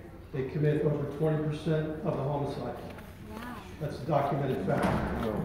So these people are putting out disinformation to promote their agenda, Yes. which is endangering our whole nation. Yep. I also want to point out, recently, if people follow the news, there's a TB epidemic in Venezuela. We have desperate people in Venezuela. It's about 30 million population. And now we have this caravan, these invaders, trying to storm our border. Mixed up with these people could be people with TB. This is a major health threat to our nation. We cannot allow people, we don't know who these people are, they're not vetted. We can't allow all these thousands of illegal aliens into our nation. They'll spread diseases. They're a big strain on our economic system. Illegal aliens cost us over $300 billion a year. The middle working class Americans are forced to pay for that. I don't want to pay for the next guy in Newport Beach McMansion, okay? And also, there's a lot of homeless. I heard homeless people got cleared out in Orange County. I do not want the governments in Orange County harassing American homeless do not bother American homeless people until you enforce laws with employers not to hire illegal aliens. Yes. These jobs. Thank you. Thank you. Before we call next speakers, I want to remind the audience too that we did pull Councilwoman Samantha pulled her art issue item off of the agenda. So if you're here to speak about that, maybe come back to the next council meeting because we'll be talking about it then. Okay. So with that, there's Stanislaw. It's a mouthful. I have a hard time with it. It's easy. You need to practice. Okay, Joseph Chan. I can pronounce all the A's. Shayna Lathis, Amy Freeman, Craig Suska, Karam Bazil. Yep. Reem. Nivar, Susan Kagoda, Take it off. Mary Kyle, Let me know what Jess S., Chanel Temple. Go Chanel. One rule of law. Remember, one rule of law. Please approach the podium. We're not going to have a set of laws for them and a set of laws for us. Take your name, please. My name is Joseph. I want to thank you for opposing SB 54, which is illegal to the Constitution. I already spoke, guys. You have to watch the video later. You can, Oh, of course. Put American citizens before illegals. I don't know why they have this self-entitlement to think they can oppose our laws, disrespect They our just country. break into this country. I don't think so. Good legal immigrants and refugees that are waiting to come here, and they don't deserve to have these people cut in front of them. And you know, they are the biggest population in most of the county jails, state prisons, all of them. And you know, people like my parents that come here, the Democrats try to deny legal immigration. There's so many Thais, Cambodians, Cubans, Salvadorians. There's so many of them. You know, and now they're trying to flip the script, and now they're trying to promote illegal immigration. People like my parents, they work hard, live their American dream, raise a family, buy a house here, and if they buy like a brand new car and some illegal gets a DUI and crashes into them, they're screwed, and there goes their American dream. Why should a lot of legal immigrants, good refugees, and American citizens have to put up with all of this that's going on? And on top of that, if my parents want to support the political party and Donald Trump and wear their MAGA caps around town, they have to worry about these liberals wanting to attack senior citizens. Brown supremacists. You can just look at their faces, how they act when somebody wears one of these caps. you know, and they talk about so much about their so-called ideals, you know, so-called tolerance. Where is the tolerance at? That's all a bunch of lies. And Suave. I just want to say, we appreciate that. Thank you. Hi, my name's Greg Suska. I want to talk about SB 54. SB 54, well, Los Angeles Board of Supervisors formed an ad hoc committee of like 7 people. And I can't remember their names, but anyway, their recommendations came up to stating, and I'll just read you exactly their recommendations from this 5-man team who came up with these recommendations. 1, SB 54 will not honor hold requests or detain immigrants or undocumented immigrants, or undocumented criminals. The handoff between the jails is supposed to take place real cleanly. You get the criminal. If he's deportable, we get rid of him. I've got some family members that I'd like to deport, but they don't qualify as being undocumented. We all have that uncle we want to get rid of. But anyway, his name is Jerry Brown. Will prohibit state and local agencies from using their facilities, their property, their equipment, or personnel for immigration enforcement and spending money on it. The main key is spending money on it. They don't want you to spend any money on it. The agencies will be barred from, and these are what they're barred from doing: collecting information about a person's immigration status in the jail. Remember, these are criminals we're talking about. Responding to notification of transfer requests from federal immigration agencies. That's 2. Number 3, they are barred from responding to requests for personal information that is not publicly available for the purpose of enforcing immigration laws. Number 4, arresting people based on civil immigration warrants. Number 5, giving federal immigration officers access to interview someone in their custody for immigration. Thank you for listening to me. I hope you vote in favor of this ordinance to I'd like you to tell Jerry Brown and send him an Next speaker, please. Next speaker, please. Don't forget your sign.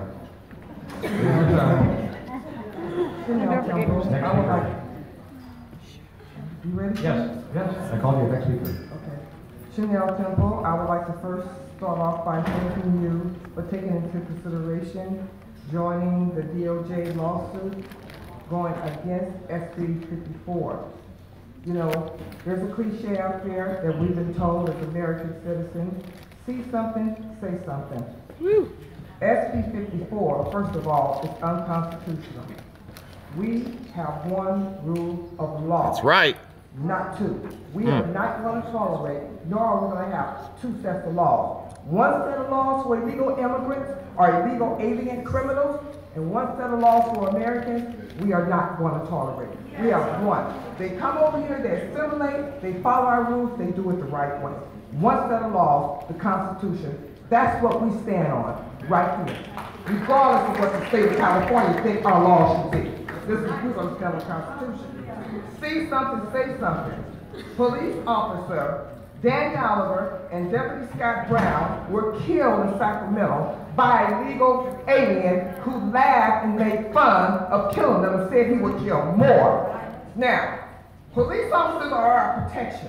Our protection is being removed by these criminal illegal aliens. What are we supposed to do? Tell you one thing. I have a son. He was a sheriff. God helps the person to put their hands on him. I'm going to save the taxpayers some money, okay? So we need to protect our officers. Here I am. I gotta protect the police. It's senseless, okay? See something, say something. That's my motto. Americans get 3 strikes. They get catch and release. What's wrong with this picture? Again, say we get 2 strikes. I got a nephew who was in jail for 25 years. Then they realized he didn't do the crime. It's unfair. We have one set of law. Thank you, Ms. Temple. Yeah! All right! That's right. Chanel, that's it. My name is Janet West. When local police take an individual into custody, They fingerprint and they send it to the FBI and then to ICE. ICE may then request a detainer asking them to hold the individual for 48 hours. SB 54 does not allow that to happen. And instead, it allows the illegal aliens to post bail or be released. Oh, Lord. That gives them the opportunity to return to their real country. We may never find them again. It also puts ICE in a lot more jeopardy, having to go out and look for those individuals.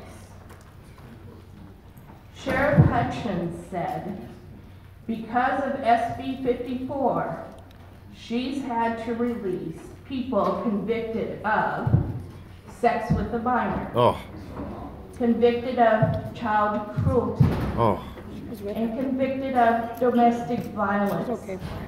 What more needs to be said? Build the wall. SB 54 is an abomination. Yes.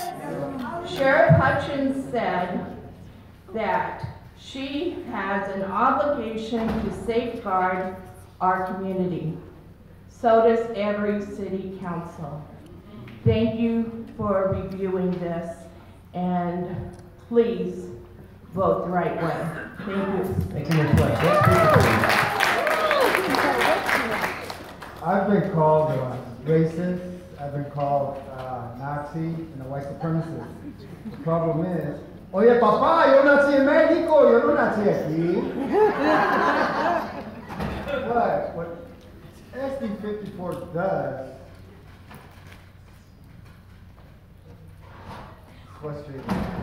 what it does is gives us that catch and release program.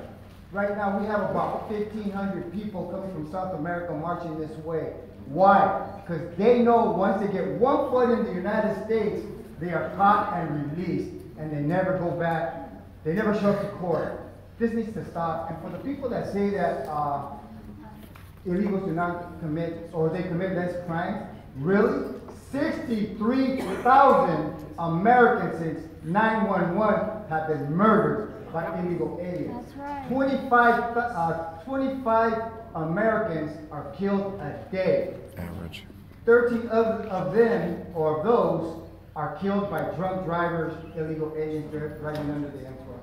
This needs to stop. We are a nation of laws. Yes. Do the right thing, I beg you. Stand for the American people. Yes. Yes. The Democratic Party, Communist Party, has thrown the black community under the bus. Yep. They have thrown the Latino community under the bus, and they have thrown the American community under the bus. Yes. Governor Brown, Basura, and De Leon need to be arrested for violation of harboring subsection. Yeah. 818. They are criminals. Thank you. Yeah. Lock them up. Afuera. So next speaker, please. Go ahead. Hi, my name is Mary Kyle. I'm a 20-year resident of Huntington Beach, and I own a home. I am here asking you to defend SB 54. SB 54, opposite to SB 54, will not make it safer. Crimes will go unreported, and witnesses will hesitate to rumble around. Lie. For fear of being detained or deported. Lie. Opposite to SB 54 is costly. Lie. More police officers. Lie. We're going to have to let the attorney Lie. take up the case if you choose to proceed that way. Okay. But most importantly, rejecting SB 54 victimizes the HB community of color, documented and undocumented Lie. immigrants, and That's US offensive. citizens. The very people the City Council is sworn to protect. ICE does not discriminate. All persons of color may be stopped, detained, and or questioned about their immigration or citizenship status. Much of the debate concerning SB 54 talks about federal laws and federal overreach and citizenship, but I think in light of the many comments we've heard tonight, it's about much more. We've heard about the cost of immigrant deadbeats, of socialism, how Democrats are ruining things, and other ideas I'm not sure I can summarize. Truth. That's right. Truth. My in-laws are Japanese Americans from Gardena, California. They are citizens, but that didn't protect them. They were sent to internment camps By Democrats. Once anti-immigrant rhetoric starts, people quickly cease to differentiate between legal and illegal immigrants. Wrong. I think HB, Huntington Beach, is better than this. I hope the city council is too. Please support SB 54. Thank you. Afuera! Afuera! Afuera! Let's show respect for all of our speakers. All of our speakers deserve respect and attention. Even never mind. Next speaker, Ms. Davis. Good evening. My name is Shanna Lapis. I am a Huntington Beach resident for more than 20 years, and I'm a commissioner. I'm here tonight to address the agenda item that was added by Mr. Peterson and Mr. Posey regarding SB 54 or the California Values Act. Not only is the California Values Act legal, it is necessary. No, it isn't. It is the federal government that should not have the authority to force states or regulations Yes, they can. to enforce immigration laws. Please, everyone, Do you have a door? Do you lock it? The California Values Act enshrines this principle into law, which prevents the use of our precious local resources Baloney. for immigration enforcement purposes. Why? Going against this state law makes all of us less safe, as a matter of fact. Oh, really? When residents... Baloney. Yeah. Continue. Thank you. When residents fear calling on the police for help, crimes go unreported. And that in turn emboldens criminals who have gotten away with something, causing them to commit more They shouldn't even be in the country, crimes. Those lady. crimes will spill out into all of our They are neighborhoods, criminals. regardless of residents' immigration statuses. This puts our first responders at risk. They are In at fact, risk. assisting in federal immigration enforcement efforts can drive a wedge between local law enforcement officials and the communities that they serve, which does undermine public safety for all. I think it should be more important for the city council here in Huntington Beach to invest in our first responders, not spend increasing amounts of taxpayer dollars for this lawsuit. With our city entering a time when we should be increasing revenue in order to pay some bills that are coming due very soon, it seems rather short-sighted to take on this issue, as I can imagine certain conferences may decide to pull out of Huntington Beach, which will cost us money. Lie. And that lost revenue cannot create a positive outcome for our first responders. Baloney. Thank you. No. No. So I do stand before you tonight asking you to vote no on this item, because I believe we've moved very far from being a city of kindness. What? Now you have 30 seconds. Thank you. So, thank you, Ms. Lapis. Let's pretend to move on to the next speaker. All right, thank you.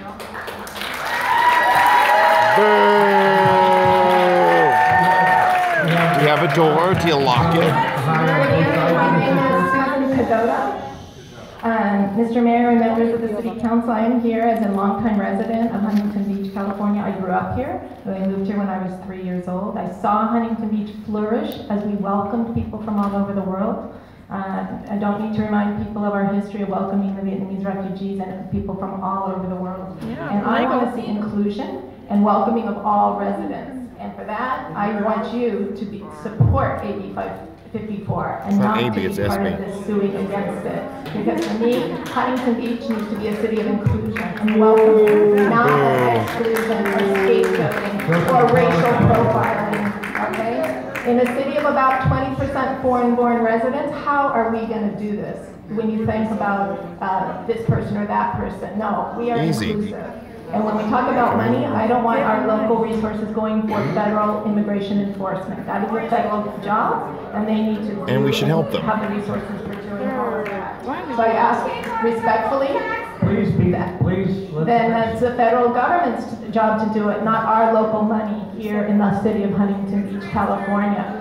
We want to be a city where people are welcomed, not excluded. Well, you don't feel welcomed if someone's going to get killed. On this proposal, the 15th proposal for today's agenda. Thank you.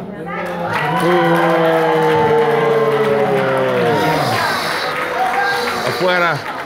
Hi, my name is Javier Gutierrez. It's the Channel 4 lady. And I am here on behalf of Los Angeles County for Trump, Latinos for Trump, and Make California Great Again, Inc. I want to thank the city of Huntington Beach for following the footsteps of Los Alamitos, Orange County, and Mission Viejo in anti-sanctuary resolution. The reason why, because we smart people very well know that this is not about race and this is not about immigration, but it is about public safety and about our Constitution. Yes. I am of Mexican descent, Jewish descent, indigenous descent, but I'm 100% American. So it is the responsibility of our representatives to protect us Americans, to protect our families. So I do highly encourage the city of Huntington Beach to pass this resolution, this anti-sanctuary resolution, to protect its citizens. Now I want to respond to the rabbi that spoke earlier. He talked about loving our neighbors. Yes, it does say that in the Torah. But he failed to say that in order for us to love our neighbors, they first had to take upon the law of the Torah. And for the men, they had to be circumcised. So he didn't say that. Of course he didn't want to say that. There's a lady that talked about that we are an inclusive nation, that we're a diverse nation. Yes, we are, but we are legal. Just like my mom came here legally from Mexico because she loved this country, she loved this culture. She wanted a piece of that American pie and a piece of that American dream. And she respected this country. So we are very diverse, more diverse than you guys are right here. Yeah. We have Asians, Indians, from all kinds of backgrounds, all kinds of ethnicities, supporting our Constitution, supporting this country, and supporting our President Trump. So thank you very much. I strongly encourage you to respect the oath that you took upon taking this office. Thank you. To protect us. Thank you very much. God bless America. God bless our President Trump. I just want to remind everybody that we have a whole lot of things on the agenda, so if there's something else you might want to talk about. Not really. Appropriate topics. So, Ms. Stanislaw, do you have any more speakers? Yes, we do. Pamela, Pauline, Frank Zappia, Louis Reyes, Deborah Young, Mike Tokes, I'm not sure if that's right, Crystal Jade, Kevin Rhodes, or Kelvin Rhodes, I'm sorry, Ted Ross, Michael Scott, Wes Parker, Maureen, Norman Lawson, Kim Scorgente, David Feiner, Fred McIntosh, Ian LaFontaine, Cheryl Martinez.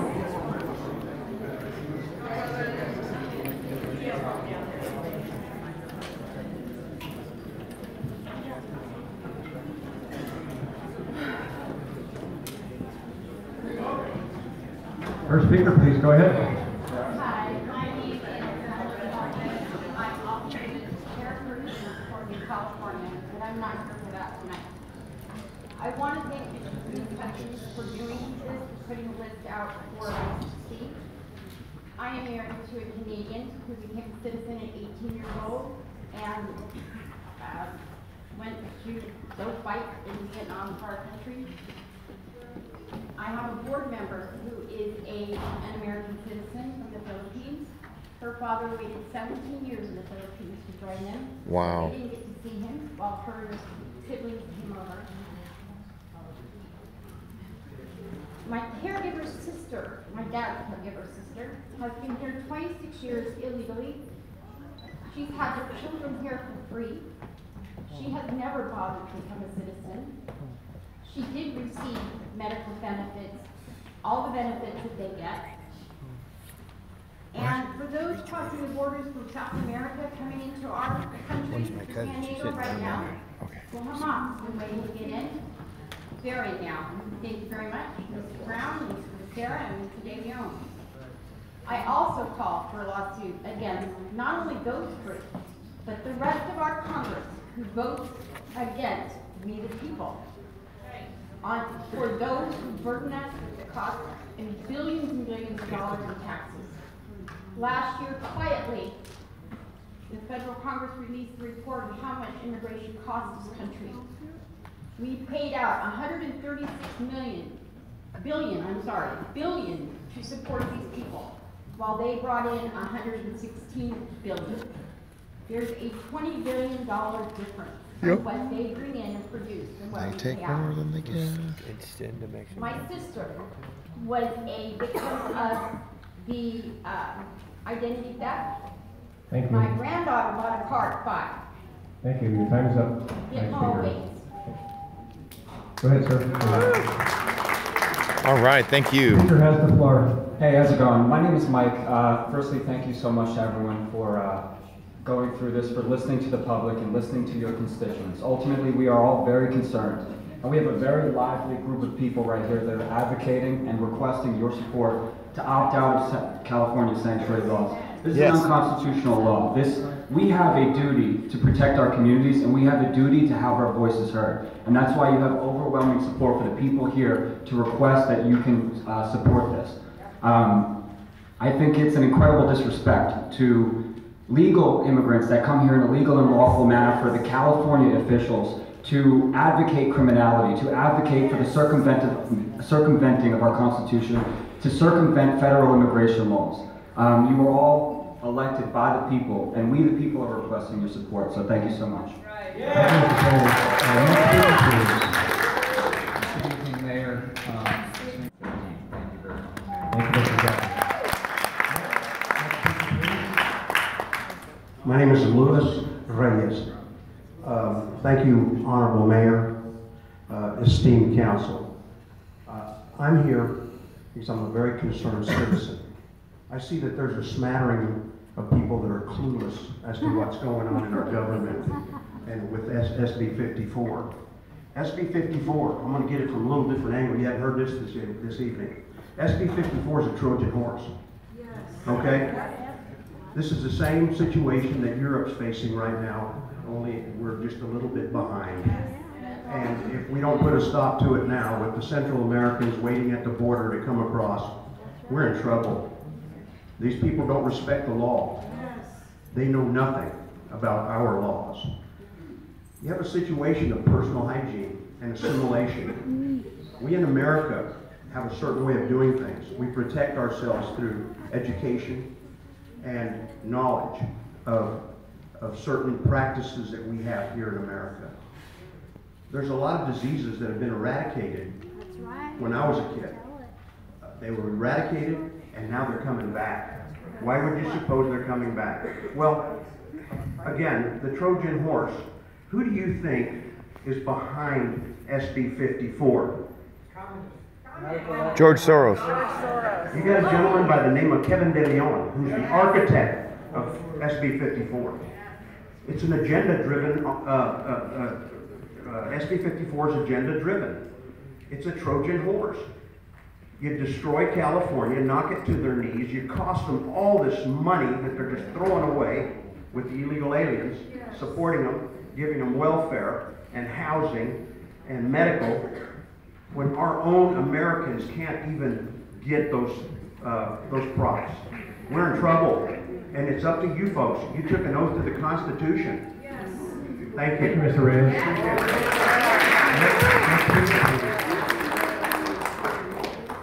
Hello, my name is Dura Young.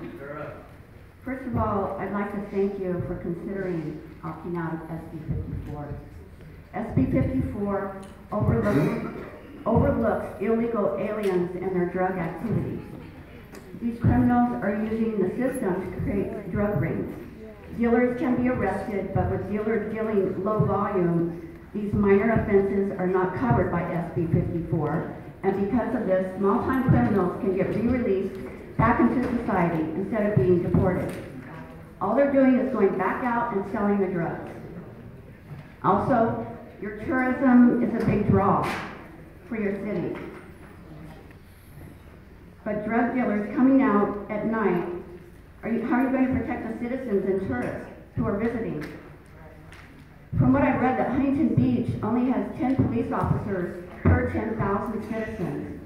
The national average is 17 police officers per 10,000 citizens. So if you only have 10 police officers per 10,000 citizens, how are you going to protect the citizens and the tourists with an average of 10 police officers per 10,000 citizens? Opting out of SB 54 will give you more advantages for your fight against crime. Protect your youth from illegal alien drug dealers, schools, and protect your citizens from the tourist and your tourism trade.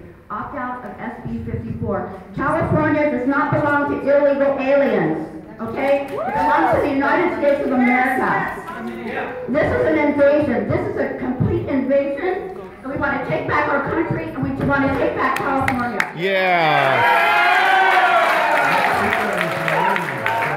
Right on, right on. Respect and attention to our next speaker, please. Maureen, go ahead. I support the proposal to make Huntington Beach a non-sanctuary city. State Senator Kevin D. Leon is the mastermind behind a sanctuary state. His mother was an illegal alien from Guatemala. He's an anchor baby.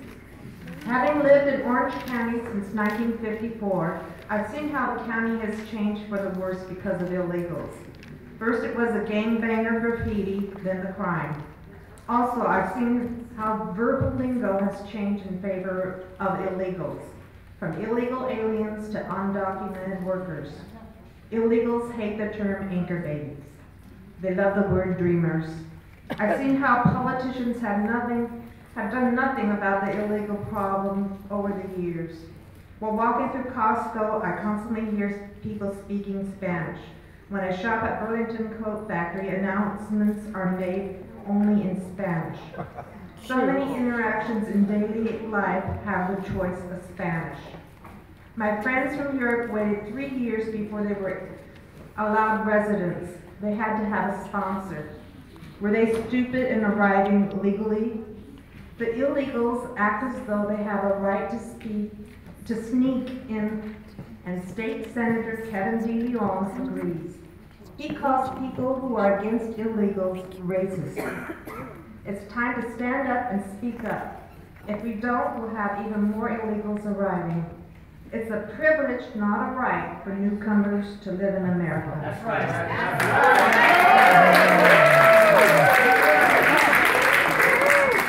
Mr. Mayor, City Council members, my name is Ian LaFontaine. I've seen some here allude to the fact that some of us are not Huntington Beach residents, as we have no say-so in the matter. Well, I'm a concerned citizen of Orange County and of this country. So I have a right to come out here and speak about these issues. Now, we have a serious problem here. Since 2001, 60,000 Americans have been killed by illegals. That sounds like a war to me. That's more than our soldiers being killed over in Afghanistan and Iraq. You know, we have to address this issue. In 2001, my cousin was killed by an illegal alien. I'm here to support you guys. And I want you guys to hold this state accountable, hold Jerry Brown accountable, Gil Leon accountable, and Becerra accountable. These guys are out of control. So I'm just thank you very much for what you guys are doing in stand against SB 54. That's right! Yeah! Good evening, everyone. Thank you, Mayor, for opening up this floor to public to hear our voice. My name is Krista J. I live in Dana Point, just down the beach.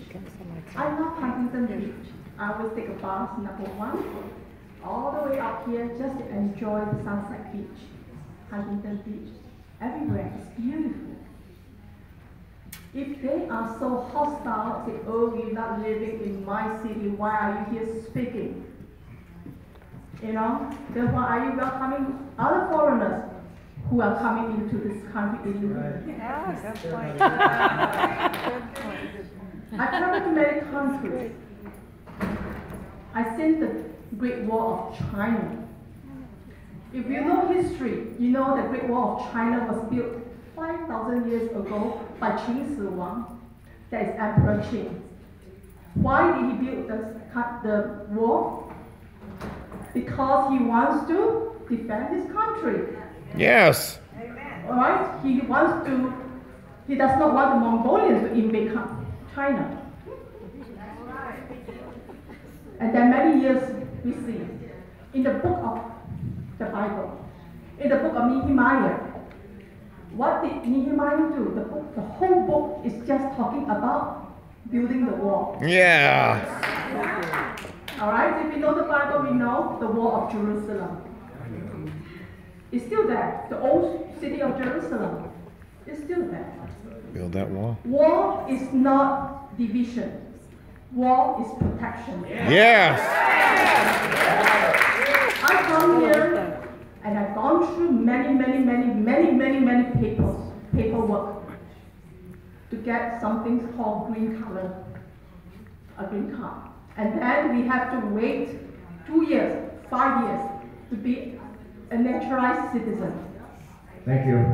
So I say thank you and please support SB 54. Okay.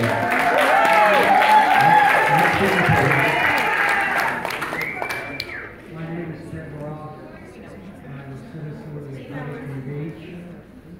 I also have served 22 years in service and fought for the right of each of you to speak your mind. Thank you. But I am here tonight to let you know that I strongly support your efforts in opposing SB 54. Yes. I would also like to let you know that while we were all sleeping, if you take out your copy of the California Constitution and look at Article 1, Section 3, you will find that in 2014, the Constitution was amended specifically by our bureaucrats in Sacramento to remove the supremacy clause of the Constitution of the United States. I find that absolutely appalling. Yes. The second thing that I would like to inform you of is the consequence of AB 50, motor voter registration.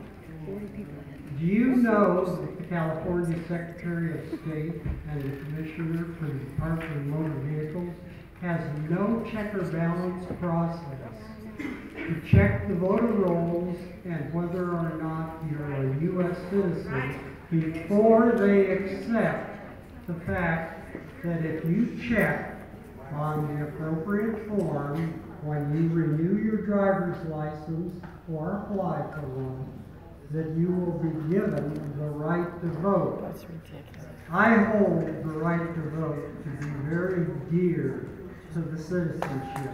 And I find it very difficult to say that we've given that away to non-citizens. Yes. Thank you. That's right. Yeah, my name is Michael Scott, and you know, for us all to be here, it shows that there's taxation without representation. So we don't have any representation from our state to protect citizens of the state. And you know, I've been around illegal immigration my entire life. I grew up in San Pedro, California. Oh, no kidding. Salvadorians, Guatemalans, and I had a really tough time. And you know, growing up, I'm partially deaf and blind. I had a lot of low-level classes, and in those classes, there's a lot of illegal aliens. Don't speak English. There's a lot of disruption, and I received a very, very poor education. And I worked in schools, universities. I worked for the University of Irvine, and I was suspended for 6 days in 2015 for being a Trump supporter. Wow. That was a surprise to me. And I was dragged through, university courts and support against me from DACA, from the union of, that supposedly protects the employees of UC system, but they don't protect African Americans, Mexican Americans, Asian Americans, but only illegals. And that's documented. So, we have a serious problem in this state, and we were all affected by it. My cousin, Cappy, was gutted deep by an illegal alien. She was murdered, and I think we're all vested in this problem. And I ask you to repeal this and protect our cities, protect our citizens. So thank you. Yeah. My name is Wes Parker. Yes. And I'd just like to clear a few things up here. I support your efforts to stand against SB 54. I'd like to clear a few things up here. Number one, we are not a nation of immigrants. Yes. We are a nation that was established by British colonists under the Anglo-Protestant values which made America great. When Europe seen how great America was, Europe came. And when they came to Ellis Island, they came as immigrants, but when they stepped off Ellis Island, they were Americans. Yes. That's right. Also, our immigration system is not broken. Just because you don't like what our immigration system is and it doesn't meet your qualifications of what you think it should be, does not mean it's broken, and therefore people have the right to break our laws. Now, also we are a representative form of government. We make the laws. If these laws are not obeyed, our representative form of government breaks down. If we lose this representative form of government, what will take its place? We will be under a dictatorship. We will be ruled by gangs, or we will be ruled by anarchy. Yes. Our voice and our vote must count. Our immigration laws are important to us. And we expect them to be obeyed. Yes. We've got to clear up the Bible here, we'll get into that, where it says, you shall treat the stranger as one among you. If we read the rest of the verse, it says, because you were once in the land of Egypt. You were slaves there. America was never slaves in the land of Egypt. This verse in the Bible does not apply to America. It is there specifically for Israel at that time. It is not there for the nations of the world throughout the eons of time to set their immigration policy by. Now, about loving your neighbor. Number one, you have to actually be my neighbor.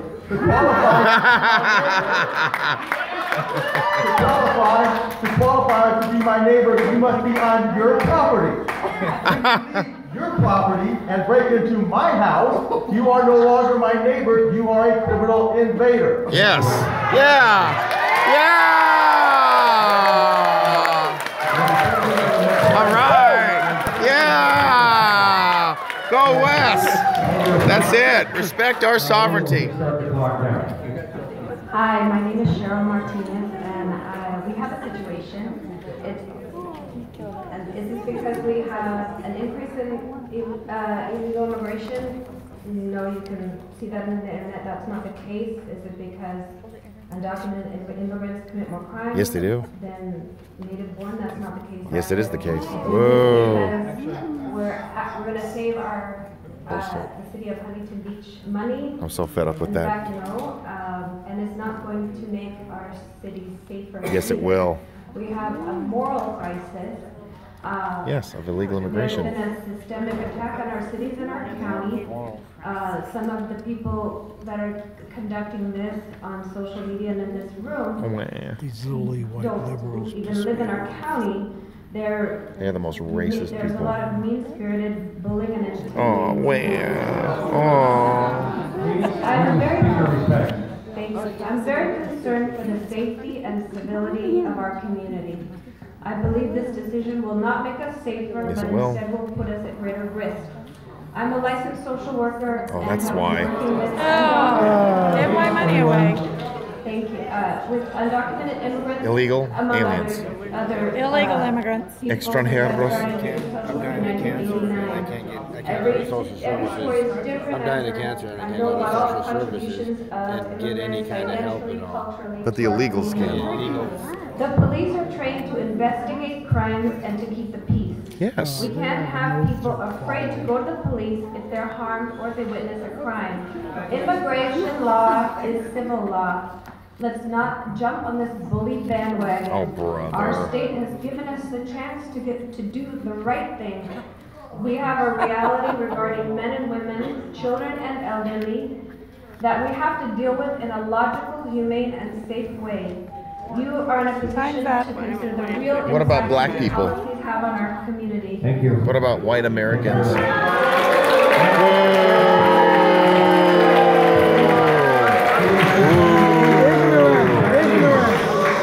Yeah, have a door? Do you lock it, lady? I don't think so. Okay, next speaker, please. Hello, my name is Fred McIntosh. I spend a lot of time here in Huntington Beach. I like to bike here with a group of bikers. We ride from El Dorado Park to Huntington Beach on Saturday mornings. Really like Huntington Beach. But I do oppose SB 54 as a sanctuary city policy that protects illegal aliens who are committing small crimes on a daily basis between residents and police in a higher degree of danger. As illegal aliens jump the U.S. fence borders, Border Patrol agents are waiting there in F-150 Ford pickup trucks with special shields covering the windows to keep from getting killed from throwing rocks from illegal aliens. Deport Many of whom are drug runners. Yep. And they have this catch and release policy, and that doesn't make any sense. Sanctuary city policies protect a group of criminals engaged in public safety and commit crimes. You pay a penalty like overstaying a visa, you should get kicked out. Yes. I support all immigrants from all countries throughout the world. I wish them all the best of luck. And I wish them to immigrate here legally. Come in the front door. Who is going to bring his daughters from the Philippines. They're 8 and 9 years old. He spent 3 or 4 years, multiple trips, 6 trips, going back and forth on an airplane, trying to get them here legally. Other people, they jump the fence and they think, oh, I'm here legally. It's not the way the system works. It's based on a legal immigration system that supports a merit-based system. Safety. And if you're a U.S. citizen, that's great. Come here, but don't come here as a magnet because of illegal activity because of SB 54. I see that the dominoes are falling. Look at Mission Viejo. Look at all these San Juan Capistrano countries that are cities that are back in this. Anyway, the dominoes are falling. I'm looking forward to taking back our state. Say no on SB 54. Yay! Jim Sargente, homeowner, Huntington Beach. I'd like to point out something. I can feel the hate in this room. Yes, it's over You feel the there. hate? There's hate. Yes. They hate our country. They hate our borders. Yes. They hate our laws. Yes. And they hate our Constitution. Yes. That's the hate. No mas odia. I saw a person here waving a Mexican flag with pride, but that very same person will act like it's the worst punishment to be sent back to Mexico. The worst. That's such moronic thinking. Something's wrong here. And that's what we have. We have to deal with this.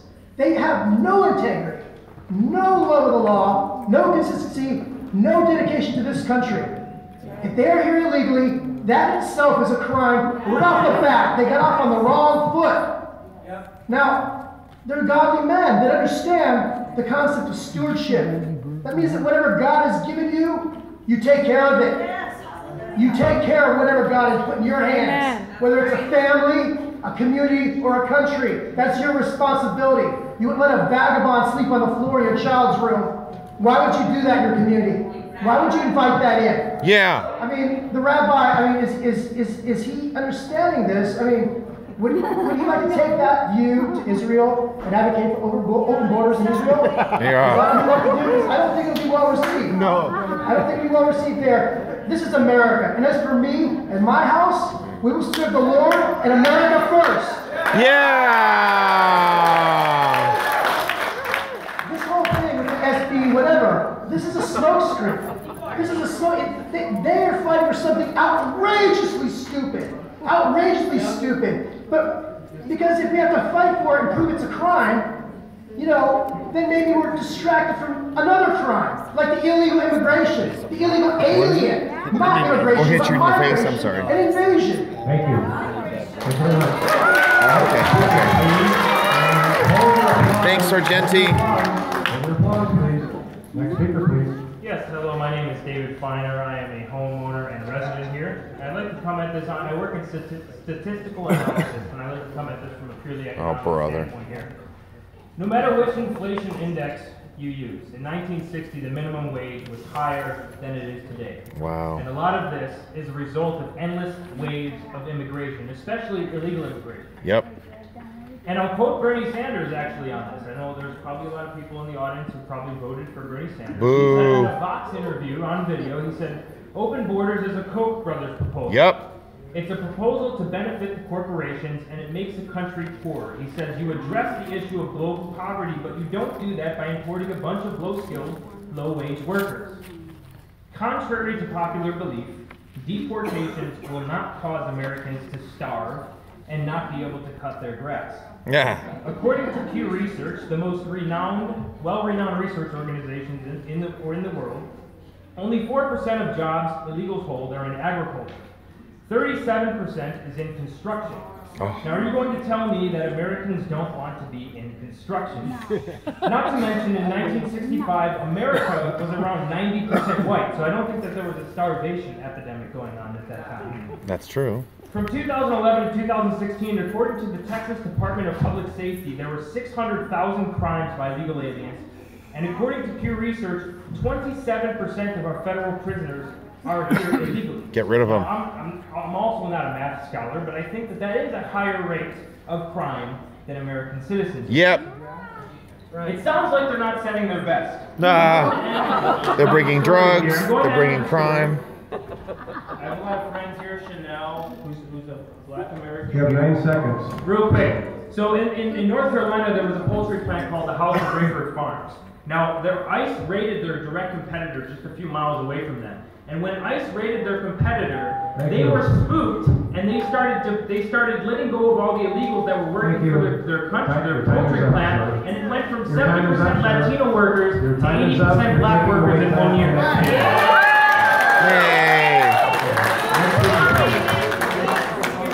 Nice job, David. Way to go, David.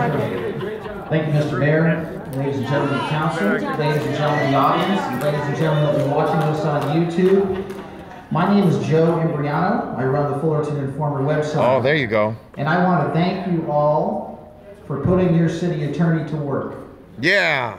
Yeah. File the lawsuit. Yeah. File the lawsuit. You know, when I was a child, I used to ride my bike from Garden Grove to Huntington Beach and Balboa and Newport Beach. I used to go fish and go to the beach.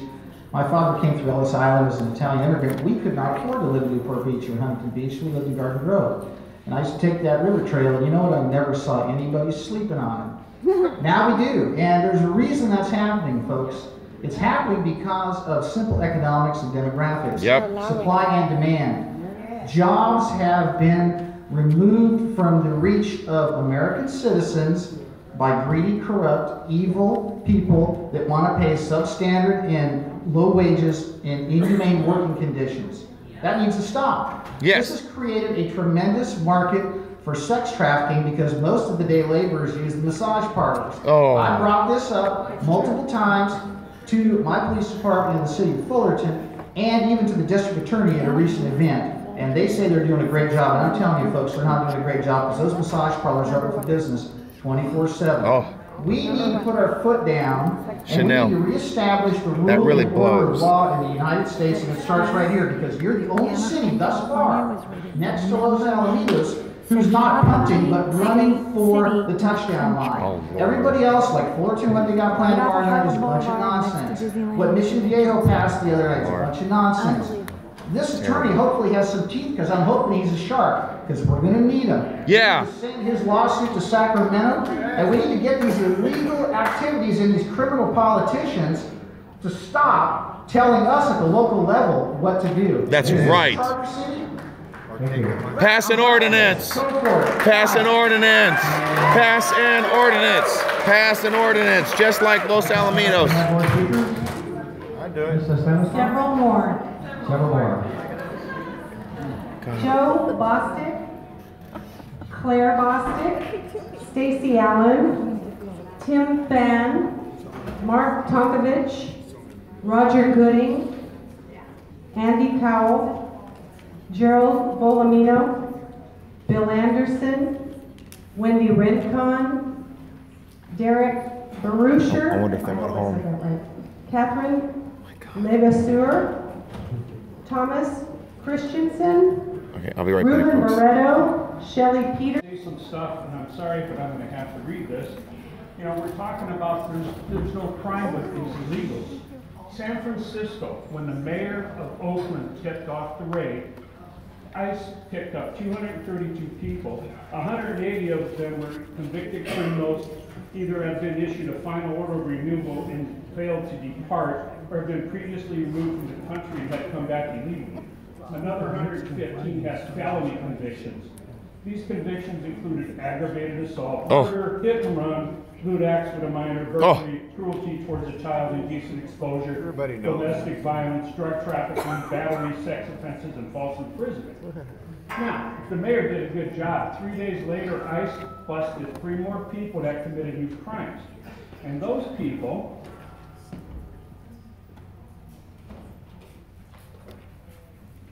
let's see. One was a Mexican national arrested for robbery and gun crimes, who was released back in the community for a prior offense despite an ICE detainer request in November. Another was a Mexican national for a DUI despite having been deported 3 times and prior convictions for false imprisonment, DUI, and battery of a spouse. The third was a Mexican national who was arrested for corporal injury of a spouse despite being deported twice in criminal convictions, including drug possession, hit and run, DUIs, possession of narcotics, equipment, and parole violation. So tell me this isn't a problem. Okay? It is a problem. We got criminals being protected by Jerry Brown, and I'm proud to say I didn't vote for him twice. Yeah! Deport his ugly old man. Good evening, Council. I'm actually here for agenda item 13, a little bit of a change of pace. I'm here representing non-toxic Huntington Beach, and I want to thank all of our supporters for sending in the emails and postcards. Thank you. We support the expansion of the pilot program to Central Park West, but we think we can do better. We want a sooner citywide vote. We are on the coattails of non-toxic Irvine and their success and their wealth of information. And not only that, but we know better. At the last meeting, we had presentations by Dr. Baker and Dr. Blumberg, along with non-toxic Irvine. And so we know the dangers that our community faces if we choose not to go non-toxic. This has been in the works since May 1st, when the City Council first voted for the very first pilot program, and I think a year is a sufficient enough time to keep moving on to consider a citywide vote.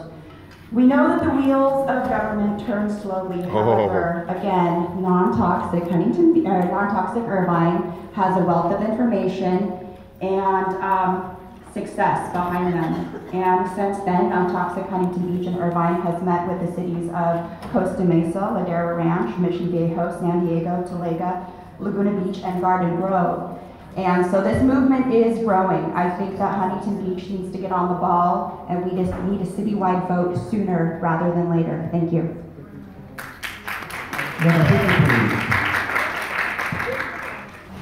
Hello, my name is Tim Fan, and I'm representing Orange County's Young Democrats. I know, right? Yeah. Yeah. When Dana Rohrabacher says California has been going downhill for decades, he's also been in office for decades.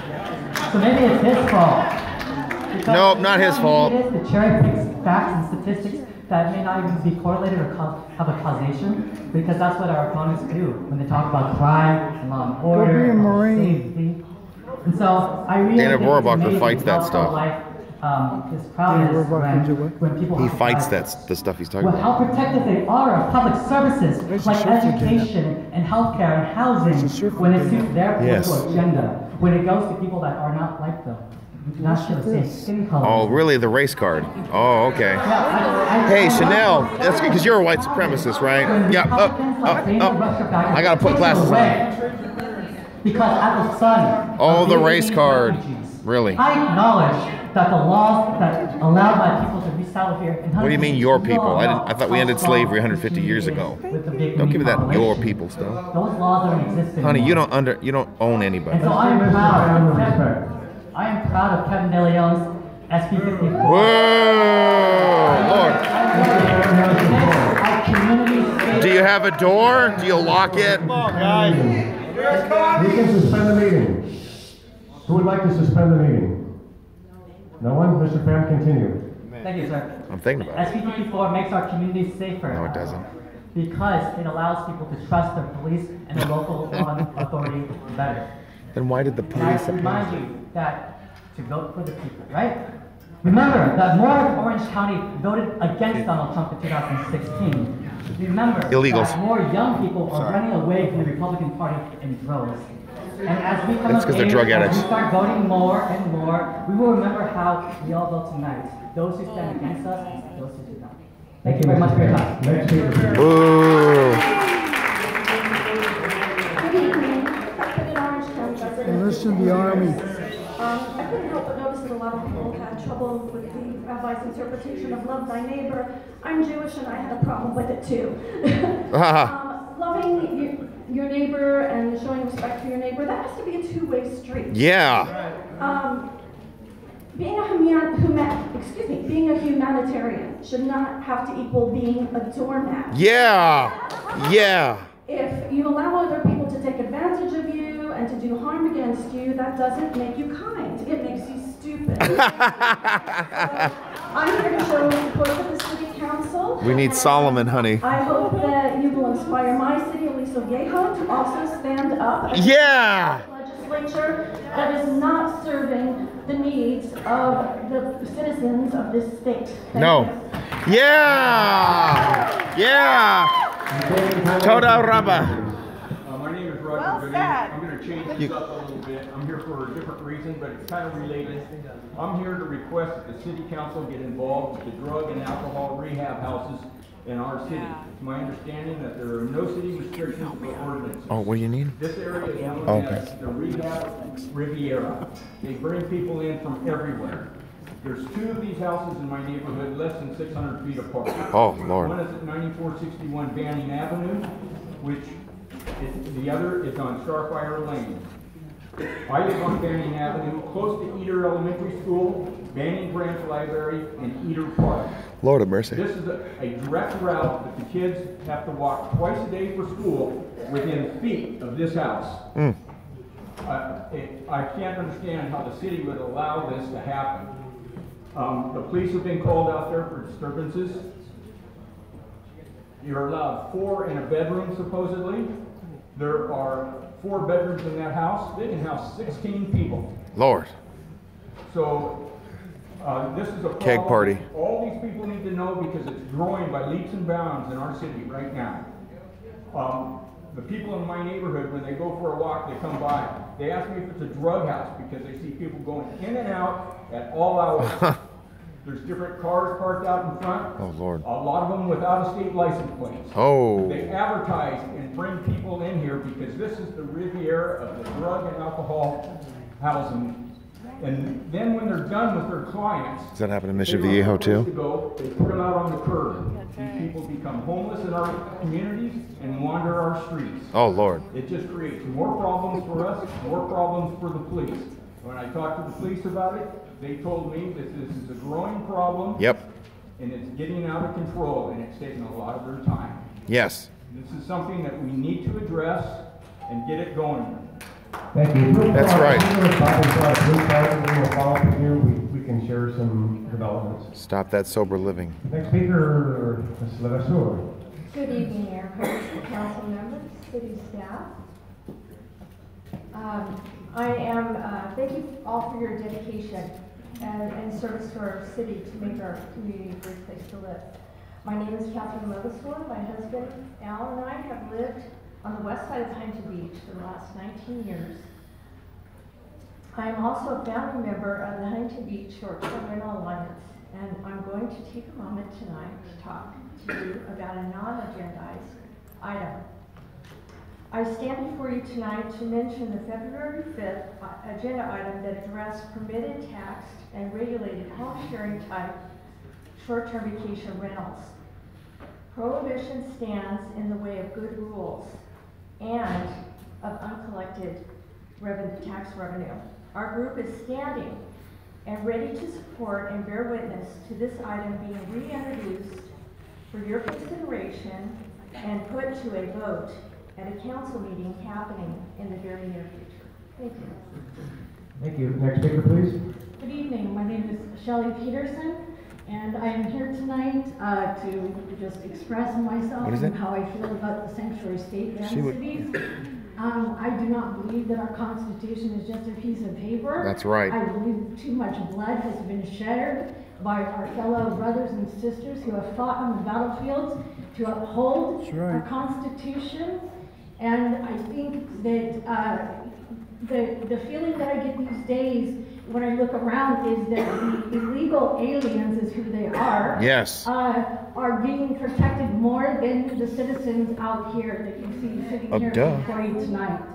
And that's pretty sad because I deserve to be secure. I deserve to not be feeling threatened. I deserve to be able to get help when I need it. These officers deserve to go home at night safely to their families. That's right. And not killed by illegals. Time and time again, escorting these people, to jail and then letting them out, and then they're sitting quietly in their police car and doing their job when somebody comes along and puts a bullet in their head. Enough is enough. Secure our borders, uphold the Constitution, do what needs to be done. We have 1,500 people caravanning to come here, to cross our borders illegally, because it's been done time and time again, which is going to put our Border Patrol agents at serious risk because there's not enough of them already there, okay? And so they think they can get away with this because it's been done time and time again, and we need you guys to uphold the Constitution. We voted for you to represent us, to represent your city, to uphold the Constitution that you said that you would uphold. And so I'm asking you to vote that no sanctuary states, no sanctuary cities. And Travis Allen for next governor.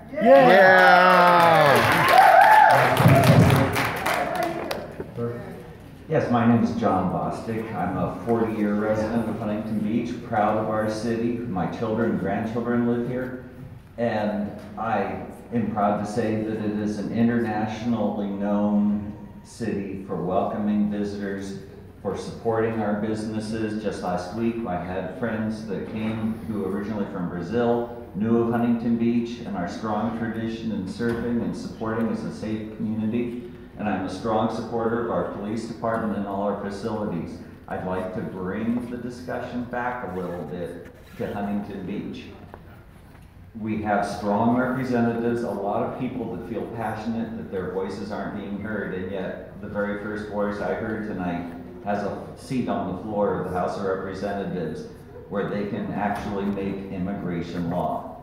And they are fully capable of filing in court with California, where we have representatives voicing our feelings for Huntington Beach as well. I'd like the council and the city attorney focusing on building Huntington Beach as a community, as a place where people are welcome to come.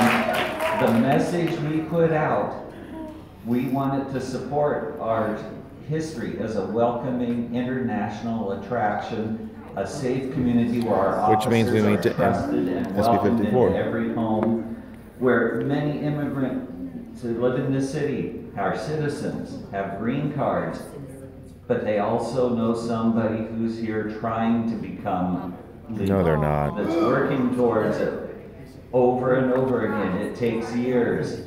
As soon as they become afraid to talk to public health, fire, police, oh brother.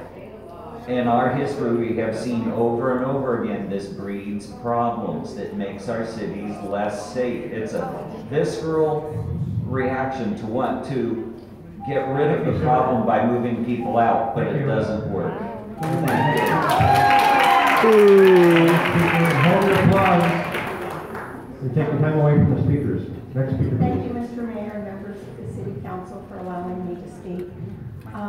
In 2013, the City Council named us a compassionate city. Oh, brother. And I was really, well, I know some of you are saying, oh God, but I thought it was pretty great because we were working with homeless, we were working with a lot of people that needed support, a lot of people who didn't have the means to do things. And now that you would like to sue the state, that doesn't represent me. It doesn't represent the city that I grew up, that I lived with for almost 40 years here and have raised my family. I'm a school teacher, or I was until I recently retired, and I work with police, they would come to the classroom, they come, and we teach the immigrant children oh brother. to be friends with the police. They would come and so we would make them understand that the police were there to be help friends them. and then ride to the border. The parents were appreciative, the parents were great. I had mostly Hispanic and Vietnamese immigrant families, and they were getting used to this country. If we start making them feel that the police are not their friends, we're going to have more problems. We work so hard with these children, and in the Oakland area, they're doing the same thing. Oh, give me a We break. invested a lot of time and money. I think that if you suddenly approve the proposal, if you suddenly decide to sue the state, you are Do going it. to take steps backward. Nope. No. And we will end up with more problems. No, we won't. No more illegals. Ooh. No más extranjeros ilegales. Good evening, folks. My name is Derek Berger. I'm a 25-year resident of the city of Huntington Beach. I'm also a homeowner. I'm also an attorney. I've worked in the criminal justice system in Orange County for the last 25 years as well. So I bring a unique perspective, and I'd like to first remind you folks that you are charged with making and enforcing state and local laws and ordinances. And what we should be talking about tonight is item 14, Councilwoman Zemeta's desire to have Huntington Beach involve more art. I've reviewed the memo promulgated by Mayor Pro Tem Peterson and posing to the rest of you, suggesting that this is about local control and not about immigration. You knew when you put this item on the agenda, this was the crowd you were going to draw. It's about immigration to them. And the rule of law. These folks are entitled to voice their opinions on immigration to the people who are in charge of immigration laws, which is their president and their Congress. And your president. And if they think that the immigration laws of this great country of ours are not being enforced properly, then they should get more funding for immigration. If you folks decided today you were going to spend $3 million of local tax dollars to enforce immigration laws, that would be unconstitutional. No, it wouldn't. Because of the supremacy clause and because of the 10th Amendment. This is a show for people presumably aspiring to higher office, because if you wanted to enforce immigration laws, you could run for Congressman Rohrabacher's job. I want my local police officers figuring out who broke in my car in my driveway. I want my local police officers figuring out who stole my bike from my daughter's. And you know what? Even with the California Values Act, SB 54, when they catch the person who stole my bike, it doesn't matter if they're illegal or a U.S. citizen. Yes, it does. They are going to arrest them just the same, and they are going to be prosecuted. Yes, it does. Just the same. No, they won't. They don't get prosecuted. They walk them. One more thing. Perversion. I'm going to advise City Attorney Gates to look at the case of Fritz versus the United States, because the pendulum swings both ways. You're going to lose this case because the 10th Amendment is Boo! Así es, Afuera!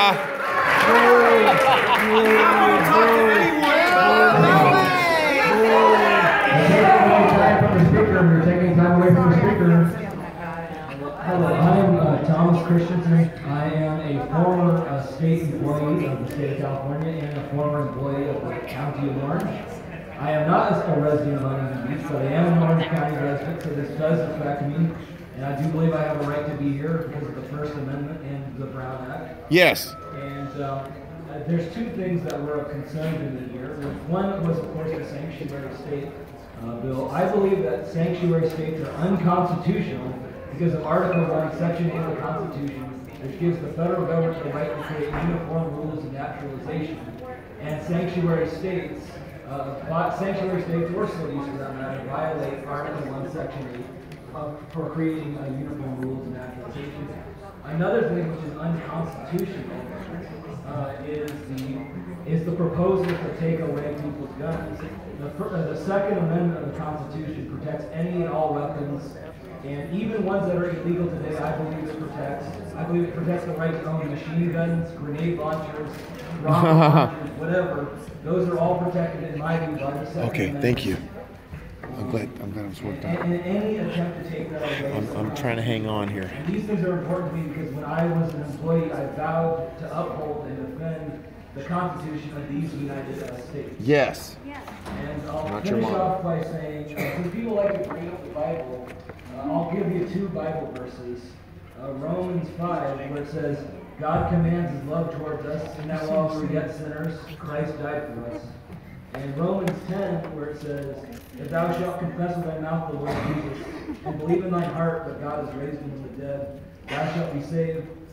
For with the heart belief is made unto righteousness, and with the mouth confession is made unto salvation. Yay.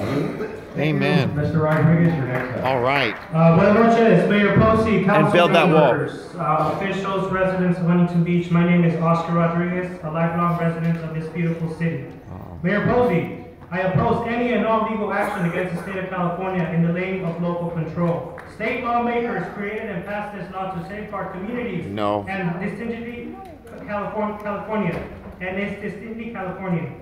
The statistics show that there are very few undocumented residents in the city of Huntington Beach to start with. And to push this narrative that ICE needs to insert itself into our HPPD is just wrong. Mayor Posey, you have spearheaded this ill-conceived effort to weaken our city to gain what you claim is local control.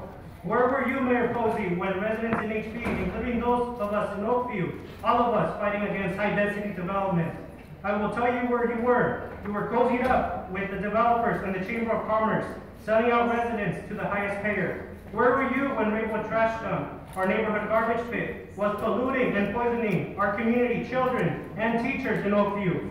Nowhere. You were taking their contributions and extending their evergreen contract. Where was this local control? In regards to the homeless issue, you waited 3 days to even issue a statement against allowing the homeless to be poisoned at the Gothard site. Was it so you could get your story straight with Supervisor Michelle Steele, who sold out to us as well? Local control is not truly important to you. If it was, you would care about saving local resources that will now be wasted on filing this suit. Our taxpayer dollars blown in this political grandstanding. The police will be stretched even more. What is next? Raiding schools, hospitals, the true sanctuaries? Ask the police chief, how will Ott and other chiefs up and down the state feel about SB 54? The answer is you will get, it keeps communities safe. No, it doesn't. People out of fear so they can work collaboratively with law enforcement. What I find most hypocritical. Your time is up, Mr. Rodriguez. Time's up. Time's up. Afuera. Afuera. Afuera. Afuera. Fuera, fuera, fuera, fuera, fuera, fuera, fuera, fuera, fuera, afuera, afuera, afuera. Regresa a la migra. Regresa a su país. Shameful. Qué vergüenza.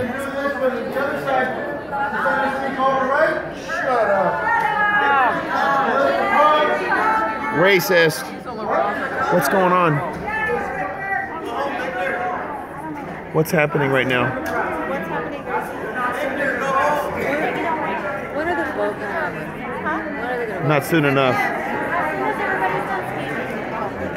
Gracie, they're just taking a break? I don't blame them. Okay, I'm not going to kill the channel, folks, but I'm just going to ward off, and I'll be back. They're not back yet, but... Acahuetes! Acahuetes! Lock them up. Deporten ilegales.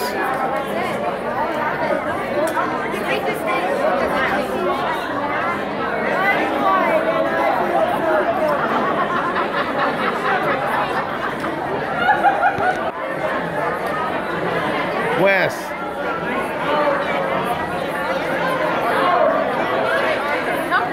How can I find you on social media? I saw you filming with somebody else. I looked everywhere. I'm gone on Facebook. You have to go to Twitter at Arthur C. Shopper. Yeah, not a lot right now. Let's wrap this up. I'm on a vote. I'm ready to go home.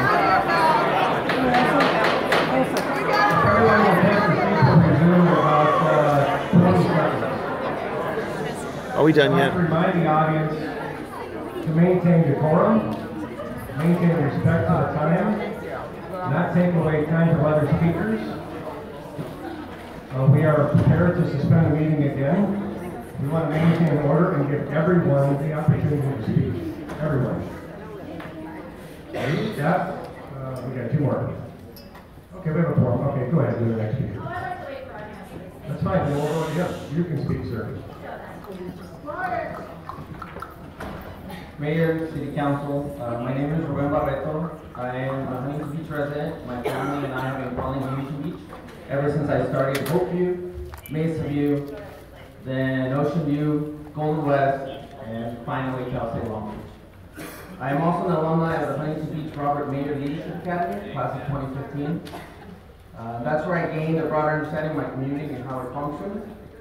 I even worked on our famously known world's largest surfboard that is now at the display at the Surfing Museum. Yes, that's the same one that Congressman Donna Robotham rode on. If that does not make me part of the fabric of this city, then I don't know what will. Being a gay, brown, undocumented DACA recipient, I find myself in some of the most targeted communities in this administration, and a target to the current narrative messaging to make me the other, to make me illegal, to make me the criminal. That's because you are. I am not a criminal. Yes, you are. My family are not criminals. Yes, they are. But if you vote okay, Chanel, call ICE. Agrees with the toxic, divisive, false narrative coming from this administration. And you are making me and my family the other. You are making me and my family the illegal. Yes, you are. Making me and my Yes, family you are. the criminal. In the home I call Huntington Beach. Please vote no on Agenda 15. Thank you. Okay, what's your name? I'm gonna call ICE. Just go ahead and call ICE. The Democrats. Okay, so everybody, I called ICE, but they wanted specific information. They wanted the name and the address where to pick them up, and I don't know that. But they took me serious. What am I supposed to do? Take their ID? It could be fake. This is not going to bring in tourism. We saw what happened in North Carolina with big tax laws that people didn't agree with. They lost tourist dollars. I urge you. Because they don't believe that men should go into women's bathrooms? Let the federal government deal with this. Our police have more than enough to deal with. There is ICE. We have immigration. If there's an immigration issue, we'll let the federal government deal with it. But we're not allowed to report them.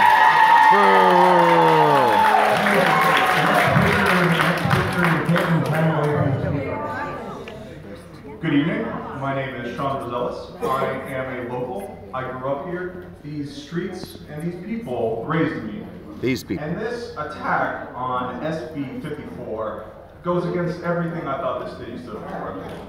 I don't want a city where even a single member of our community, of our faith, sanctuary cities increase crime, none whatsoever. Yeah, they do. Kate Steinle. Kate Steinle, that's all you need. Dominic Durden. To a much more insidious Chanel. Sanctuary cities are safe, right? Ask DeAndre's and mom. our immigrant communities. We're not going to sit idly by while those in power try and destroy the rich cultural tapestry of life. I didn't know illegal immigration was a rich tapestry. I'll tell you what it is. It's rich in bullshit. Will not let you destroy what has made this country so beautiful and so prosperous. And history will once again reserve nothing but scorn for those who collaborate.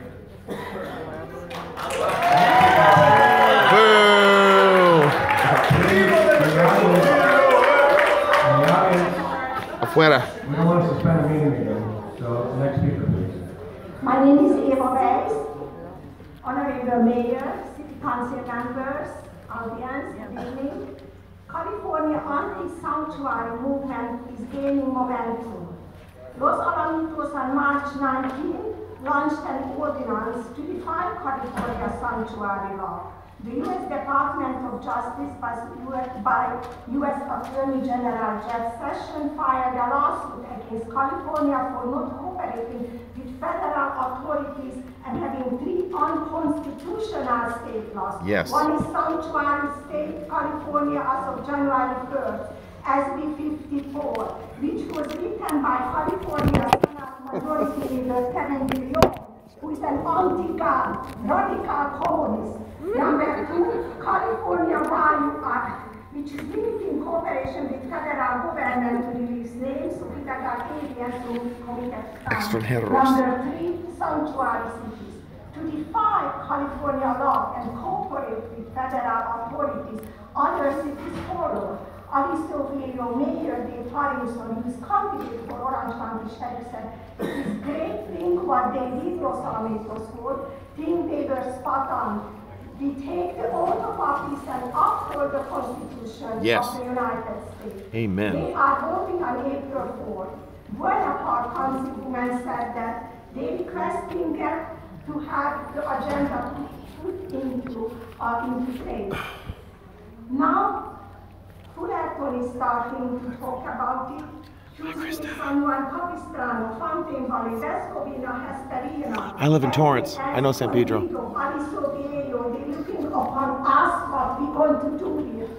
Deport Javier Becerra. All Travis Allen, assemblyman from Huntington, who's running for California governor, said tiny Los Alamitos have kicked open the door, and now other cities across California are looking to. Thank you, Mrs. Vice. Yep.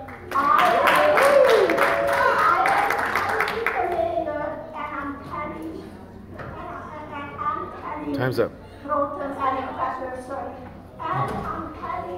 Time's. Yeah, let her talk. Okay. Yay! No sanctuary state. Thank you for listening to us tonight. You're really, really patient. My name is Jerry Harris. I'm a 50-year resident, owner resident, for those of you there. I'm here to plead with you to stop this unconstitutional Sacramento lunacy. Yes. They've lost their moral compass. They never had one. Our elected officials are here to protect us. Not to protect illegals. Not to shield the lawbreakers. Please protect us. Support Mr. Peterson's and Mr. Posey's advice. Please, are we done yet? Base loose on